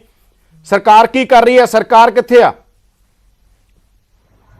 ਉਹ ਪਹਿਲੀ ਗੱਲ ਤਾਂ ਜਿਹੜੇ ਹਾਲਾਤ ਹੈਗੇ ਆ ਵਾਕਈ ਬੜੇ ਮੰਦਭਾਗੇ ਆ। ਉਹਦੇ ਵਿੱਚ ਕਰੋਨਾ ਦਾ ਵੀ ਬਹੁਤ ਜ਼ਿਆਦਾ, ਮੈਂ ਕਹੂੰਗਾ ਵੀ ਇਸ ਸਮੇਂ ਦੇ ਵਿੱਚ ਕਰੋਨਾ ਨੇ ਵੀ ਜਿਸ ਤਰੀਕੇ ਨਾਲ ਬੇਰੁਜ਼ਗਾਰੀ ਨੂੰ ਔਰ ਜਿਸ ਤਰੀਕੇ ਨਾਲ ਇੰਡਸਟਰੀ ਨੂੰ, ਜਿਸ ਤਰੀਕੇ ਨਾਲ ਸਰਕਾਰੀ ਅਦਾਰਿਆਂ ਨੂੰ ਖਤਮ ਕੀਤਾ ਵਾ, ਉਸ ਚੀਜ਼ ਨੂੰ ਮੱਦੇਨਜ਼ਰ ਰੱਖਦੇ ਹੋਏ ਆਪਾਂ ਇਸ ਚੀਜ਼ ਤੋਂ ਚੁਚਲਾ ਨਹੀਂ ਸਕਦੇ, ਇਸ ਚੀਜ਼ ਤੋਂ ਪਿੱਛੇ ਨਹੀਂ ਹਟ ਸਕਦੇ ਵੀ ਟੀਚਰਾਂ ਦੀ ਜਿਹੜੀ ਸਮੱਸਿਆ ਵਾ ਬੜੇ ਲੰਮੇ ਸਮੇਂ ਤੋਂ ਚੱਲਦੀ ਆ ਰਹੀ ਆ ਔਰ ਇਹਦਾ ਕੋਈ ਪਰਮਾਨੈਂਟ ਸੋਲੂਸ਼ਨ ਸਰਕਾਰਾਂ ਤੋਂ ਹਾਲੇ ਤੱਕ ਨਿਕਲ ਨਹੀਂ ਪਾ ਰਿਹਾ, ਕਿਉਂਕਿ ਸਰਕਾਰੀ ਸਕੂਲਾਂ ਦੇ ਵਿੱਚ ਜਦੋਂ ਇਹ ਟੈਟ ਪਾਸ ਕਰ ਲੈਂਦੇ ਆ ਉੱਥੇ ਟੀਚਰਸ ਦੀ ਕਮੀ ਜ਼ਰੂਰ ਹੈਗੀ ਆ, ਲੇਕਿਨ ਟੀਚਰਸ ਦੇ ਨਾਲ ਮੈਂ ਬਾਰ-ਬਾਰ ਇੱਕ ਗੱਲ ਕਰਦਾ, ਰਿਸੋਰਸਿਸ ਦੀ ਬਹੁਤ ਜ਼ਿਆਦਾ ਸਰਕਾਰ ਕੋਲ ਕਮੀਆਂ ਹੁੰਦੀਆਂ। ਐਜੂਕੇਸ਼ਨ ਦੇ ਵਿੱਚ ਪਹਿਲੀ ਵਾਰ ਕੈਪਟਨ ਸਰਕਾਰ ਨੇ ਬਜਟ ਵਧਾਇਆ, ਕੈਪਟਨ ਸਰਕਾਰ ਨੇ ਬਜਟ ਨੂੰ ਆਪਣਾ ਕੀ ਕਹਿੰਦੇ 12% ਤੇ ਲੈ ਕੇ ਗਏ ਆ ਤਾਂ ਕਿ ਆਪਾਂ ਇਸ ਐਜੂਕੇਸ਼ਨ ਸੈਕਟਰ ਦੇ ਵਿੱਚ ਆਪਾਂ ਪੈਸਾ ਲਾ ਸਕੀਏ। ਇਹ ਕੋਈ ਰਾਤੋਂ ਰਾਤ ਬਦਲਾਵ ਆਉਣ ਵਾਲੀ ਗੱਲ ਨਹੀਂ ਹੈਗੀ, ਇਹ ਇੱਕ ਵਿਵਸਥਾ ਦੇ ਉੱਤੇ, ਇੱਕ ਸਮਾਜ ਦੇ ਉੱਤੇ ਇਹ ਗੱਲਾਂ ਹੈਗੀਆਂ। ਪਰ ਤੁਹਾਨੂੰ ਇਹ ਨਹੀਂ ਲੱਗਦਾ ਵਰਿੰਦਰ ਕਿ ਟੀਚਰਾਂ ਨੂੰ ਇੰਨਾ ਮਜਬੂਰ ਨਾ ਹੋਣਾ ਪਵੇ, ਘੱਟੋ ਘੱਟ ਕੋਈ ਤੁਸੀਂ ਕੋਈ ਅਲਟਰਨੇਟ ਸਪੇਸ ਹੋਵੇ, ਅਸੀਂ ਬ੍ਰੇਕ ਤੇ ਜਾਣਾ, ਜਲਦੀ ਜਵਾਬ ਦਿਓ, ਕੋਈ ਅਲਟਰਨੇਟਿਵ ਸਪੇਸ ਹੋਵੇ, ਕੋਈ ਬਦਲਵਾਂ ਤੁਸੀਂ ਉਹ ਦੇ ਸਕਦੇ ਹੋਗੇ, ਬਹੁਤ ਸਾਰੇ ਰਿਸੋਰਸ ਪਰਸਨ ਰੱਖਦੇ ਆ, ਬਹੁਤ ਸਾਰੇ ਪਿੱਛੇ ਜੇ ਭਰਤੀਆਂ, ਤੁਸੀਂ ਉਸ ਤਰ੍ਹਾਂ ਕੋਈ ਅਲਟਰਨੇਟਿਵ ਦੇ ਸਕਦੇ ਹੋ, ਕੋਈ ਬਦਲ ਦੇ ਸਕਦੇ ਹੋ? ਅੱਜ ਮੈਂ ਕਿਉਂਕਿ ਇਹ ਜਿਹੜਾ ਮੁੱਦਾ ਵਾ ਨਾ ਇਹ ਇੱਕ ਸਮਾਜਿਕ ਮੁੱਦਾ ਵਾ ਔਰ ਜਿਹੜੇ ਭਰਾ ਬੈਠੇ ਆ ਉਹ ਕੁਝ ਸਾਡੀਆਂ ਹੀ ਉਮਰਾਂ ਦੇ ਬੈਠੇ ਹੋਣਗੇ। ਮੈਂ ਇਹਦੇ ਤੇ ਬਲੇਮ ਗੇਮ ਨਹੀਂ ਕਰਨਾ ਚਾਹੁੰਦਾ ਵੀ ਸੈਂਟਰ ਨੇ ਪੈਕੇਜ ਦੇਣਾ ਸੀਗਾ ਜਾਂ ਸਟੇਟ ਦੇ ਵੱਲੋਂ ਪੈਸਾ ਨਹੀਂ ਸੀਗਾ। ਇਹ ਇੱਕ ਜੈਨੂਇਨ ਔਰ ਇੱਕ ਇਹੋ ਜਿਹਾ ਮੁੱਦਾ ਵਾ ਜਿਹਦੇ ਬਾਰੇ ਸਾਰਿਆਂ ਨੂੰ ਰਲ ਕੇ ਹੱਲ ਕੱਢਣਾ ਹੀ ਪੈਣਾ। ਜਿਹੜੀ ਬਾਰ-ਬਾਰ ਆਪਾਂ ਗੱਲ ਚੱਕ ਰਹੇ ਹਾਂ, ਇਸ ਗੱਲ ਨੂੰ ਆਪਾਂ ਨਾ ਭੁੱਲਿਆ ਜਾਵੇ ਵੀ ਕਰੋਨਾ ਦਾ ਜਿਹੜਾ ਟਾਈਮ ਆ, ਜਿਹੜਾ ਇਸ ਸਮੇਂ ਦੇ ਵਿੱਚ ਦੁਨੀਆ ਦੇ ਕੀ ਹਾਲਾਤ ਆ, ਦੁਨੀਆ ਦੀ ਇਕਨੋਮੀ ਦੇ ਕੀ ਹਾਲਾਤ ਆ, ਦੇਸ਼ ਦੇ ਕੀ ਹਾਲਾਤ ਆ, 45% ਅਨਐਮਪਲੋਇਮੈਂਟ ਦੀ ਇਸ ਟਾਈਮ ਹਾਈਐਸਟ ਇਨ ਕਈ ਸਾਲਾਂ ਦੇ ਵਿੱਚ ਨਹੀਂ ਫਿਗਰ ਨਹੀਂ ਆਈ। ਸਾਨੂੰ ਇਕਨੋਮੀ ਜਿਹੜੀ ਆ, ਮੈਂ ਇਸ ਕਰਕੇ ਸਾਨੂੰ ਬ੍ਰੇਕ ਤੇ ਜਾਣਾ ਪੈਣਾ, ਜਦੋਂ ਪੈਸਾ ਆਊਗਾ ਉਦੋਂ ਤਨਖਾਹ ਦੇ ਬ੍ਰੇਕ ਤੇ ਜਾਣਾ ਪੈਣਾ। ਔਰ ਬ੍ਰੇਕ ਤੋਂ ਬਾਅਦ ਇੱਕ ਵੱਡੀ ਖਬਰ ਵੀ ਆ ਰਹੀ ਹੈ। ਬਿਲਕੁਲ ਵਰਿੰਦਰ, ਮੈਂ ਤੁਹਾਡੇ ਕੋਲ ਵਾਪਸ ਆ ਗਿਆ। ਇੱਕ ਵੱਡੀ ਖਬਰ ਵੀ ਆ ਰਹੀ ਹੈ ਬ੍ਰੇਕ ਤੋਂ ਬਾਅਦ, ਅਸੀਂ ਚਰਚਾ ਹੀ ਕਰ ਰਹੇ ਹਾਂ ਕਿ ਇਹਨਾਂ ਟੀਚਰਾਂ ਦਾ ਉਹ ਕਿਉਂ ਨਹੀਂ ਹੋਇਆ। ਬ੍ਰੇਕਿੰਗ ਇੱਕ ਵੱਡੀ ਖਬਰ ਆ ਰਹੀ ਹੈ, ਉਸ ਵੱਡੀ ਖਬਰ ਦੇ ਉੱਤੇ ਅਸੀਂ ਜਾ ਰਹੇ ਹਾਂ। ਪੰਜਾਬ 'ਚ ਮੁੜ ਜਿਹੜਾ ਲਾਕਡਾਊਨ ਲਾਗੂ ਹੋਇਆ, ਪੰਜਾਬ ਛੁੱਟੀ ਵਾਲੇ ਦਿਨਾਂ 'ਚ ਰਹੇਗਾ ਲਾਕਡਾਊਨ। ਇਹ ਵੱਡੀ ਖਬਰ ਹੈ ਕਿ ਛੁੱਟੀ ਵਾਲੇ ਦਿਨਾਂ 'ਚ ਲਾਕਡਾਊਨ ਰਹੇਗਾ, ਵੀਕਐਂਡ ਤੇ ਜਨਤਕ ਛੁੱਟੀਆਂ 'ਚ ਲਾਕਡਾਊਨ ਰਹੇਗਾ। ਲਾਕਡਾਊਨ ਦੌਰਾਨ ਆਵਾਜਾਈ ਵੀ ਬੰਦ ਰਹੇਗੀ। ਛੁੱਟੀਆਂ ਦੇ ਦਿਨਾਂ 'ਚ ਇੱਕ ਵੱਡੀ ਖਬਰ ਆ ਰਹੀ ਹੈ, ਪੰਜਾਬ ਦੇ ਅੰਦਰ ਸਿਰਫ ਈ ਪਾਸ ਵਾਲਿਆਂ ਨੂੰ ਇਜਾਜ਼ਤ ਮਿਲੇਗੀ। ਤਾਂ ਇਹ ਵੱਡੀ ਖਬਰ ਆ, ਇਸ ਖਬਰ ਦੇ ਉੱਤੇ ਵੀ ਅਸੀਂ ਚਰਚਾ ਕਰਾਂਗੇ। ਵਰਿੰਦਰ ਢਿੱਲੋਂ ਸਾਡੇ ਨਾਲ ਨੇ, ਅਮਰ ਅਰੋੜਾ ਸਾਡੇ ਨਾਲ ਨੇ, ਔਰ ਅਸੀਂ ਇੱਕ ਬ੍ਰੇਕ ਦੇ ਲਈ ਰੁਕਦੇ ਹਾਂ। ਬ੍ਰੇਕ ਤੋਂ ਬਾਅਦ ਹਾਜ਼ਰ ਹੁੰਦੇ ਹਾਂ। ਟਾਈਮ 'ਚ ਤੁਹਾਡਾ ਸਵਾਗਤ ਹੈ। ਮੈਂ ਹਾਂ ਯਾਦਵਿੰਦਰ ਸਿੰਘ। ਚਰਚਾ ਅਸੀਂ ਕਰ ਰਹੇ ਸੀ ਅਧਿਆਪਕਾਂ ਬਾਰੇ, ਪਰ ਵੱਡੀ ਖਬਰ ਆ ਰਹੀ ਹੈ, ਇਸ ਕਰਕੇ ਅਸੀਂ ਉਸ ਵੱਡੀ ਖਬਰ ਤੇ ਜਾ ਰਹੇ ਹਾਂ। ਪੰਜਾਬ 'ਚ ਮੁੜ ਲਾਕਡਾਊਨ ਲਾਗੂ ਕਰ ਦਿੱਤਾ ਗਿਆ ਹੈ। ਛੁੱਟੀਆਂ ਵਾਲੇ ਦਿਨਾਂ 'ਚ ਵੀ ਲਾਕਡਾਊਨ ਰਹੇਗਾ, ਯਾਨੀ ਵੀਕਐਂਡ ਦੇ ਉੱਤੇ ਸੈਟਰਡੇ ਸੰਡੇ ਹੁਣ ਤੁਸੀਂ ਘਰ ਚੋਂ ਬਾਹਰ ਨਹੀਂ ਨਿਕਲ ਸਕਦੇ। ਲਾਕਡਾਊਨ ਰਹੇਗਾ, ਆਵਾਜਾਈ ਬੰਦ ਰਹੇਗੀ, ਸਿਰਫ ਈ ਪਾਸ ਵਾਲਿਆਂ ਨੂੰ ਇਜਾਜ਼ਤ ਹੋਏਗੀ। ਕਮਿਊਨਿਟੀ ਸਪਰੈਡ ਦੇ ਮੱਦੇਨਜ਼ਰ ਸਰਕਾਰ ਨੇ ਫੈਸਲਾ ਲਿਆ, ਦਿੱਲੀ ਤੋਂ ਆਉਣ ਵਾਲੇ ਨੂੰ ਸਰਟੀਫਿਕੇਟ ਦੇਣਾ ਪਏਗਾ, ਕਿਉਂਕਿ ਦਿੱਲੀ 'ਚ ਬਹੁਤ ਵੱਡੇ ਪੱਧਰ ਦੇ ਉੱਤੇ ਮਰੀਜ਼ ਆ ਰਹੇ ਨੇ। ਇਸ ਕਰਕੇ ਅਗਰ ਕੋਈ ਦਿੱਲੀ ਤੋਂ ਆਏਗਾ ਤਾਂ ਬਕਾਇਦਾ ਤੌਰ ਦੇ ਉੱਤੇ ਉਹਨੂੰ ਆਪਣਾ ਇੱਕ ਸਰਟੀਫਿਕੇਟ ਦੇਣਾ ਪਏਗਾ ਤੇ ਡੀਜੀਪੀ ਨੂੰ ਸਖਤੀ ਨਾਲ ਨਿਯਮਾਂ ਨੂੰ ਲਾਗੂ ਕਰਾਉਣ ਦੇ ਲਈ ਕਿਹਾ ਗਿਆ। ਵੱਡੀ ਖਬਰ ਇਸ ਟਾਈਮ ਦੀ ਇਹ ਆ, ਹੁਣ ਤੱਕ ਦੀ ਸਭ ਤੋਂ ਵੱਡੀ ਖਬਰ ਲਾਕਡਾਊਨ ਨੂੰ ਲੈ ਕੇ। ਪੰਜਾਬ 'ਚ ਹੁਣ ਤੱਕ ਸਭ ਕੁਝ ਨਾਰਮਲ ਸੀ, ਪਰ ਇੱਕਦਮ ਸਰਕਾਰ ਨੂੰ ਅੰਦੇਸ਼ਾ ਹੋਇਆ ਕਿ ਆਉਣ ਵਾਲੇ ਸਮੇਂ 'ਚ ਮਰੀਜ਼ ਵੱਧ ਸਕਦੇ ਨੇ, ਮਰੀਜ਼ਾਂ ਦੀ ਗਿਣਤੀ ਵੱਧ ਰਹੀ ਹੈ। ਸੂਤਰੇ ਵੀ ਦੱਸਦੇ ਨੇ ਕਿ ਆਉਣ ਵਾਲੇ ਸਮੇਂ 'ਚ ਹੋਰ ਵੀ ਸਰਕਾਰ ਇਹਨੂੰ ਵੱਡਾ ਕਰ ਸਕਦੀ ਹੈ, 2 ਦਿਨਾਂ ਤੋਂ ਵਧਾ ਵੀ ਸਕਦੀ ਹੈ। 2 ਦਿਨ ਤੱਕ ਕਰ ਦਿੱਤਾ ਗਿਆ। ਸੈਟਰਡੇ ਸੰਡੇ ਲਾਕਡਾਊਨ ਰਹੇਗਾ, ਤੁਸੀਂ ਘਰਾਂ ਚੋਂ ਨਹੀਂ ਨਿਕਲ ਸਕਦੇ, ਆਵਾਜਾਈ ਨਹੀਂ ਚੱਲੇਗੀ। ਜਿਸ ਤਰ੍ਹਾਂ ਦਾ ਪਹਿਲਾਂ ਲਾਕਡਾਊਨ ਸੀ ਉਸੇ ਤਰ੍ਹਾਂ ਦਾ ਰਹੇਗਾ ਔਰ ਸਖਤੀ ਦੇ ਨਾਲ ਨਜਿੱਠਣ ਲਈ ਕਿਹਾ ਗਿਆ। ਵੱਡੀ ਖਬਰ ਇਸ ਟਾਈਮ ਦੀ ਇਹ ਆ, ਔਰ ਵੱਡੀ ਖਬਰ ਪੰਜਾਬ ਸਰਕਾਰ, ਕੈਪਟਨ ਅਮਰਿੰਦਰ ਸਿੰਘ ਦੀ ਸਰਕਾਰ ਨੇ ਫੈਸਲਾ ਲਿਆ, ਆਵਾਜਾਈ ਤੇ ਰੋਕ ਰਹੇਗੀ, ਈ ਪਾਸ ਵਾਲਿਆਂ ਨੂੰ ਸਿਰਫ ਇਜਾਜ਼ਤ ਹੋਏਗੀ। ਡੀਜੀਪੀ ਨੂੰ ਸਖਤੀ ਨਾਲ ਲਾਗੂ ਕਰਵਾਉਣ ਲਈ ਕਿਹਾ ਗਿਆ। ਔਰ ਜਿਸ ਤਰੀਕੇ ਦੇ ਨਾਲ ਬਾਕੀ ਦੇ ਸੂਬਿਆਂ 'ਚ ਬਹੁਤ ਤੇਜ਼ੀ ਫੜੀ ਹੈ, ਬਹੁਤ ਤੇਜ਼ੀ ਨਾਲ ਰਫ਼ਤਾਰ ਫੜੀ ਹੈ, ਇਸਨੇ ਖਾਸ ਤੌਰ ਦੇ ਉੱਤੇ ਜੇ ਤੁਸੀਂ ਦੇਖੋਗੇ ਦਿੱਲੀ ਦੇ ਅੰਦਰ ਖੁਦ ਡਿਪਟੀ ਸੀਐਮ ਮਨੀਸ਼ ਸਿਸੋਦੀਆ ਕਹਿੰਦੇ ਨੇ ਕਿ ਉੱਥੇ ਆਉਣ ਵਾਲੇ ਮਹੀਨਿਆਂ 'ਚ 5.5 ਲੱਖ ਮਰੀਜ਼ ਹੋਣਗੇ। ਦਿੱਲੀ ਦਾ ਹਾਲ ਬਹੁਤ ਮਾੜਾ। ਦਿੱਲੀ ਤੋਂ ਜਿਹੜਾ ਵੀ ਆਏਗਾ ਉਹਦੇ ਪਾਸ ਦੇ ਲਈ ਪੰਕਜ ਕਪਾਹੀ ਸਾਡੇ ਪੱਤਰਕਾਰ ਸਾਡੇ ਨਾਲ ਜੁੜ ਚੁੱਕੇ ਨੇ। ਪੰਕਜ, ਕਿਸ ਤਰੀਕੇ ਦੇ ਨਾਲ ਇਹ ਇੰਪਲੀਮੈਂਟ ਕਰਵਾਇਆ ਜਾਏਗਾ ਔਰ ਕਿਸ ਤਰੀਕੇ ਦੇ ਨਾਲ ਸਰਕਾਰ ਨੂੰ ਕੀ ਲੱਗਿਆ ਕਿ ਦਿੱਲੀ ਨੂੰ ਦੇਖਿਆ, ਹੋਰ ਸੂਬਿਆਂ ਨੂੰ ਦੇਖਿਆ, ਜਾਂ ਕੋਈ ਹੋਰ ਵੀ ਚਰਚਾ ਹੋਈ ਹੈ ਸਰਕਾਰ 'ਚ? ਬਿਲਕੁਲ ਯਾਦਵਿੰਦਰ, ਕਿਉਂਕਿ ਇਸ ਵੇਲੇ ਦੀ ਸਭ ਤੋਂ ਵੱਡੀ ਜਾਣਕਾਰੀ ਦੇ ਰਹੇ ਹਾਂ। ਰਿਵਿਊ ਬੈਠਕ ਹੋਈ ਸੀਗੀ। ਰਿਵਿਊ ਬੈਠਕ ਦੇ ਵਿੱਚ ਹੈਲਥ ਮਿਨਿਸਟਰੀ ਔਰ तमाम ਜਿਹੜੇ ਡਿਪਾਰਟਮੈਂਟ ਨੇ ਉਹਨਾਂ ਨੇ ਮੁੱਖ ਮੰਤਰੀ ਨੂੰ ਰਿਪੋਰਟ ਦਿੱਤੀ ਔਰ ਮੁੱਖ ਮੰਤਰੀ ਨੇ ਇਸ ਵੇਲੇ ਸਭ ਤੋਂ ਅਹਿਮ ਫੈਸਲਾ ਲਿੱਤਾ ਵਾ। ਸਾਫ਼ ਸ਼ਬਦਾਂ ਦੇ ਵਿੱਚ ਕਹਿ ਦਿੱਤਾ ਹੈ ਕਿ ਸ਼ਨੀਵਾਰ ਐਤਵਾਰ ਯਾਨੀ ਕਿ ਛੁੱਟੀ ਵਾਲੇ ਦਿਨ, ਜਦੋਂ ਸਰਕਾਰੀ ਛੁੱਟੀ ਹੁੰਦੀ ਜਾਂ ਪ੍ਰਾਈਵੇਟ ਛੁੱਟੀ ਹੁੰਦੀ ਹੈ, ਉਸ ਦਿਨ ਆਮ ਲੋਕਾਂ ਨੂੰ ਘਰੋਂ ਬਾਹਰ ਨਿਕਲਣ ਦੀ ਇਜਾਜ਼ਤ ਨਹੀਂ ਹੈ। ਕਿਉਂਕਿ ਦਿੱਲੀ ਦੀਆਂ ਤਸਵੀਰਾਂ ਅਸੀਂ ਦੇਖੀਆਂ, ਦਿੱਲੀ 'ਚ ਲਗਾਤਾਰ ਸਥਿਤੀ ਜਿਹੜੀ ਹੈ ਕੰਟਰੋਲ ਤੋਂ ਬਾਹਰ ਹੁੰਦੀ ਜਾ ਰਹੀ ਹੈ। ਲਗਾਤਾਰ ਦਿੱਲੀ 'ਚ ਕੇਸਿਸ ਜਿਹੜੇ ਨੇ ਵੱਧਦੇ ਹੋਏ ਨਜ਼ਰ ਆ ਰਹੇ ਨੇ। ਮਹਾਰਾਸ਼ਟਰ ਦੀ ਤਸਵੀਰ ਅਸੀਂ ਦੇਖੀ, ਮਹਾਰਾਸ਼ਟਰ 'ਚ ਕਿਸ ਤਰੀਕੇ ਨਾਲ 1 ਲੱਖ ਦੇ ਕਰੀਬ ਜਿਹੜੇ ਮਰੀਜ਼ ਪਹੁੰਚ ਚੁੱਕੇ ਨੇ ਔਰ ਹੈਲਥ ਮਿਨਿਸਟਰੀ ਨੇ ਵੀ ਇਹ ਜਾਣਕਾਰੀ ਜਿਹੜੀ ਹੈ ਪੰਜਾਬ ਦੇ ਮੁੱਖ ਮੰਤਰੀ ਨੂੰ ਦਿੱਤੀ ਹੈ ਕਿ ਅਗਸਤ ਤੱਕ ਜਿਹੜੇ ਇਸ ਵੇਲੇ ਕੇਸ ਨੇ, ਅਗਸਤ ਤੱਕ ਇਸ ਦੀ ਤਾਦਾਦ ਦੁੱਗਣੀ ਤੋਂ ਤਿੱਗਣੀ ਜਿਹੜੀ ਹੈ ਹੋ ਸਕਦੀ ਹੈ। ਔਰ ਇਸੇ ਦੇ ਮੱਦੇਨਜ਼ਰ ਮੁੱਖ ਮੰਤਰੀ ਨੇ ਇਹ ਫੈਸਲਾ ਲਿੱਤਾ ਹੈ। ਮੁੱਖ ਮੰਤਰੀ ਨੇ ਸਾਫ਼ ਕਿਹਾ ਕਿ ਸ਼ਨੀਵਾਰ ਐਤਵਾਰ ਵਾਲੇ ਦਿਨ ਜਾਂ ਫਿਰ ਕਿਸੇ ਦਿਨ ਅਗਰ ਸਰਕਾਰੀ ਛੁੱਟੀ ਹੁੰਦੀ ਹੈ ਤਾਂ ਉਸ ਦਿਨ ਲੋਕਡਾਊਨ ਜਿਹੜਾ ਇੱਕ ਵਾਰ ਫਿਰ ਤੋਂ ਲੱਗੇਗਾ। ਲੋਕਡਾਊਨ ਦੌਰਾਨ ਲੋਕ ਜਿਹੜੇ ਨੇ ਘਰੋਂ ਬਾਹਰ ਨਹੀਂ ਨਿਕਲ ਪੰਕਜ, ਇਹ ਵੀ ਇੱਕ ਚਰਚਾ ਚੱਲ ਰਹੀ ਹੈ ਕਿਉਂਕਿ ਸਰਕਾਰ ਤੇ ਲਗਾਤਾਰ ਤੁਸੀਂ ਨਜ਼ਰ ਰੱਖਦੇ ਹੋ, ਤੁਹਾਡੇ ਅਧਿਕਾਰੀਆਂ ਨਾਲ ਗੱਲ ਹੋਈ ਇਹ ਵੀ ਇੱਕ ਚਰਚਾ ਚੱਲ ਰਹੀ ਹੈ ਸੂਤਰਾਂ ਦੇ ਹਵਾਲੇ ਨਾਲ ਕਿ ਇਹਨੂੰ ਹੋਰ ਵੀ ਐਕਸਪੈਂਡ ਕੀਤਾ ਜਾ ਸਕਦਾ, ਯਾਨੀ ਇਹ 2 ਦਿਨ ਹੀ ਨਹੀਂ, ਹੋਰ ਵੀ ਜਿਸ ਤਰ੍ਹਾਂ ਦੇ ਨਾਲ ਦਿੱਲੀ ਦੇ ਹਾਲਾਤ ਮਾੜੇ ਨੇ, ਜਿਸ ਤਰ੍ਹਾਂ ਦੇ ਹਾਲਾਤ ਮਾੜੇ ਹੋ ਰਹੇ ਨੇ, ਉਹਦੇ ਚੋਂ ਸਰਕਾਰ ਇੱਕ ਕਦਮ ਹੋਰ ਅੱਗੇ ਜਾ ਸਕਦੀ ਹੈ। ਕਿ ਇਸ ਤਰ੍ਹਾਂ ਦੀ ਖਬਰ ਹੈ ਕੋਈ? ਬਿਲਕੁਲ ਯਾਦਵਿੰਦਰ, 16 ਤਰੀਕ ਨੂੰ ਇਸੇ ਵਜ੍ਹਾ ਕਰਕੇ ਕੈਬਨਿਟ ਦੀ ਬੈਠਕ ਜਿਹੜੀ ਹੈ ਉਹ ਮੁੱਖ ਮੰਤਰੀ ਨੇ ਸੱਦੀ ਹੈ। 16 ਜੂਨ ਨੂੰ ਕੈਬਨਿਟ ਦੀ ਬੈਠਕ ਹੋਏਗੀ ਔਰ ਉਸ ਤੋਂ ਪਹਿਲਾਂ ਰਿਵਿਊ ਬੈਠਕ ਦੇ ਵਿੱਚ तमाम जो फीडबैक मिली और खास तौर पर मुख्यमंत्री ने 550 अजिहे पुलिस मुलाजम लगाए ने जो इन्ना जिहड़े नवे नियम आए ने जिहड़ी नवी गाइडलाइन पंजाब सरकार ने जारी की लॉकडाउन की उसनूं देखणगे। खास तौर पर एक टीम जिहड़ी है 550 पुलिस मुलाजमां की तैयार की गई है। अगर कोई भी कानून तोड़ता लॉकडाउन के दौरान शनिवार एतवार वाले दिन अगर कोई शख्स घरों बाहर निकलता तो उसमें मोटा जुर्माना लगेगा। मुख्यमंत्री ने सवेरे भी कहा कि बहुत सारे लोग अजिहे ने जो मास्क का इस्तेमाल नहीं कर रहे, सोशल डिस्टेंस का ख्याल नहीं रख रहे, उन्होंने दे चलान बेहद सारे कट्टे जा रहे हैं। और जो तस्वीर दिल्ली और महाराष्ट्र की देखते हैं तो इस वजह करके जी ढिल पिछले दिनों च नजर आई सी, ढिल दी गई, धार्मिक थावां खोलियां गई, शॉपिंग मॉल खोले गए और हुण जो केस दूसरे सूबे वधदे पे ने और जो रिपोर्ट हेल्थ मिनिस्ट्री वालों भी पंजाब सरकार नूं मुख्यमंत्री पंकज मन्निया जावे तुहाडे सूत्र की कहंदे ने, तुहाडे सोर्स की दसदे ने कि 16 दी मीटिंग कोई होर वड्डा फैसला हो सकदा है कि मन्निया जावे ये? बिल्कुल बिल्कुल यादविंदर, क्योंकि हर रोज मुख्यमंत्री लगातार हेल्थ मिनिस्ट्री तो फीडबैक लै रहे ने और जो एक सब तो अहम जो फीडबैक आई है कि अगस्त तक पंजाब केस जिहड़े ने वो दुगने तो तिगने हो सकते हैं। पीक से जिहड़ा अगस्त का महीना होएगा क्योंकि हल्ले जो जून का मिड टर्म है, जून च हल्ले 11 तरीक हुई है, यानी कि जून का अद्धा महीना पिया, जुलाई का अद्धा महीना पिया और अगस्त का महीना पिया।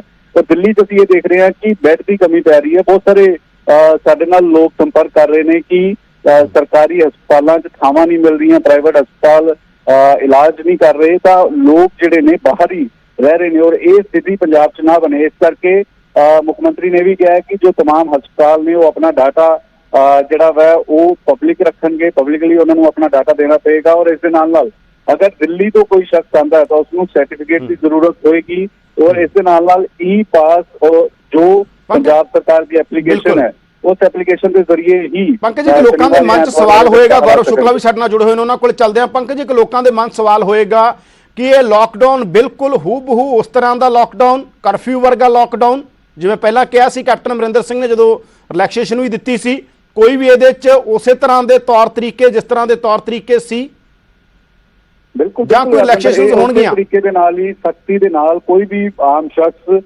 जिसनूं जरूरत नहीं है घरों बाहर निकलण दी, जिसका कोई काम नहीं है। क्योंकि असीं पिछले दिनों च देखा कि जिवें ढिल दी गई लोग जिहड़े ने बेहद बाहर निकल रहे हैं, मार्केट च घूम रहे हैं, वो थावां ते मास्क का इस्तेमाल भी नहीं कर रहे और जो सख्ती पहला नजर आई थी उस तरीके की सख्ती जिहड़ी है वो जिहड़ी है दिखाई देवेगी इस शनिवार को। और इस दे नाल अगर कोई शख्स निकलता है तो जिस तरीके नाल पहला चलान कट्टे जा रहे थे उस तरीके दे नाल चलान जिहड़े ने वो आम लोगों के कट्टे जाणगे। जी बिल्कुल।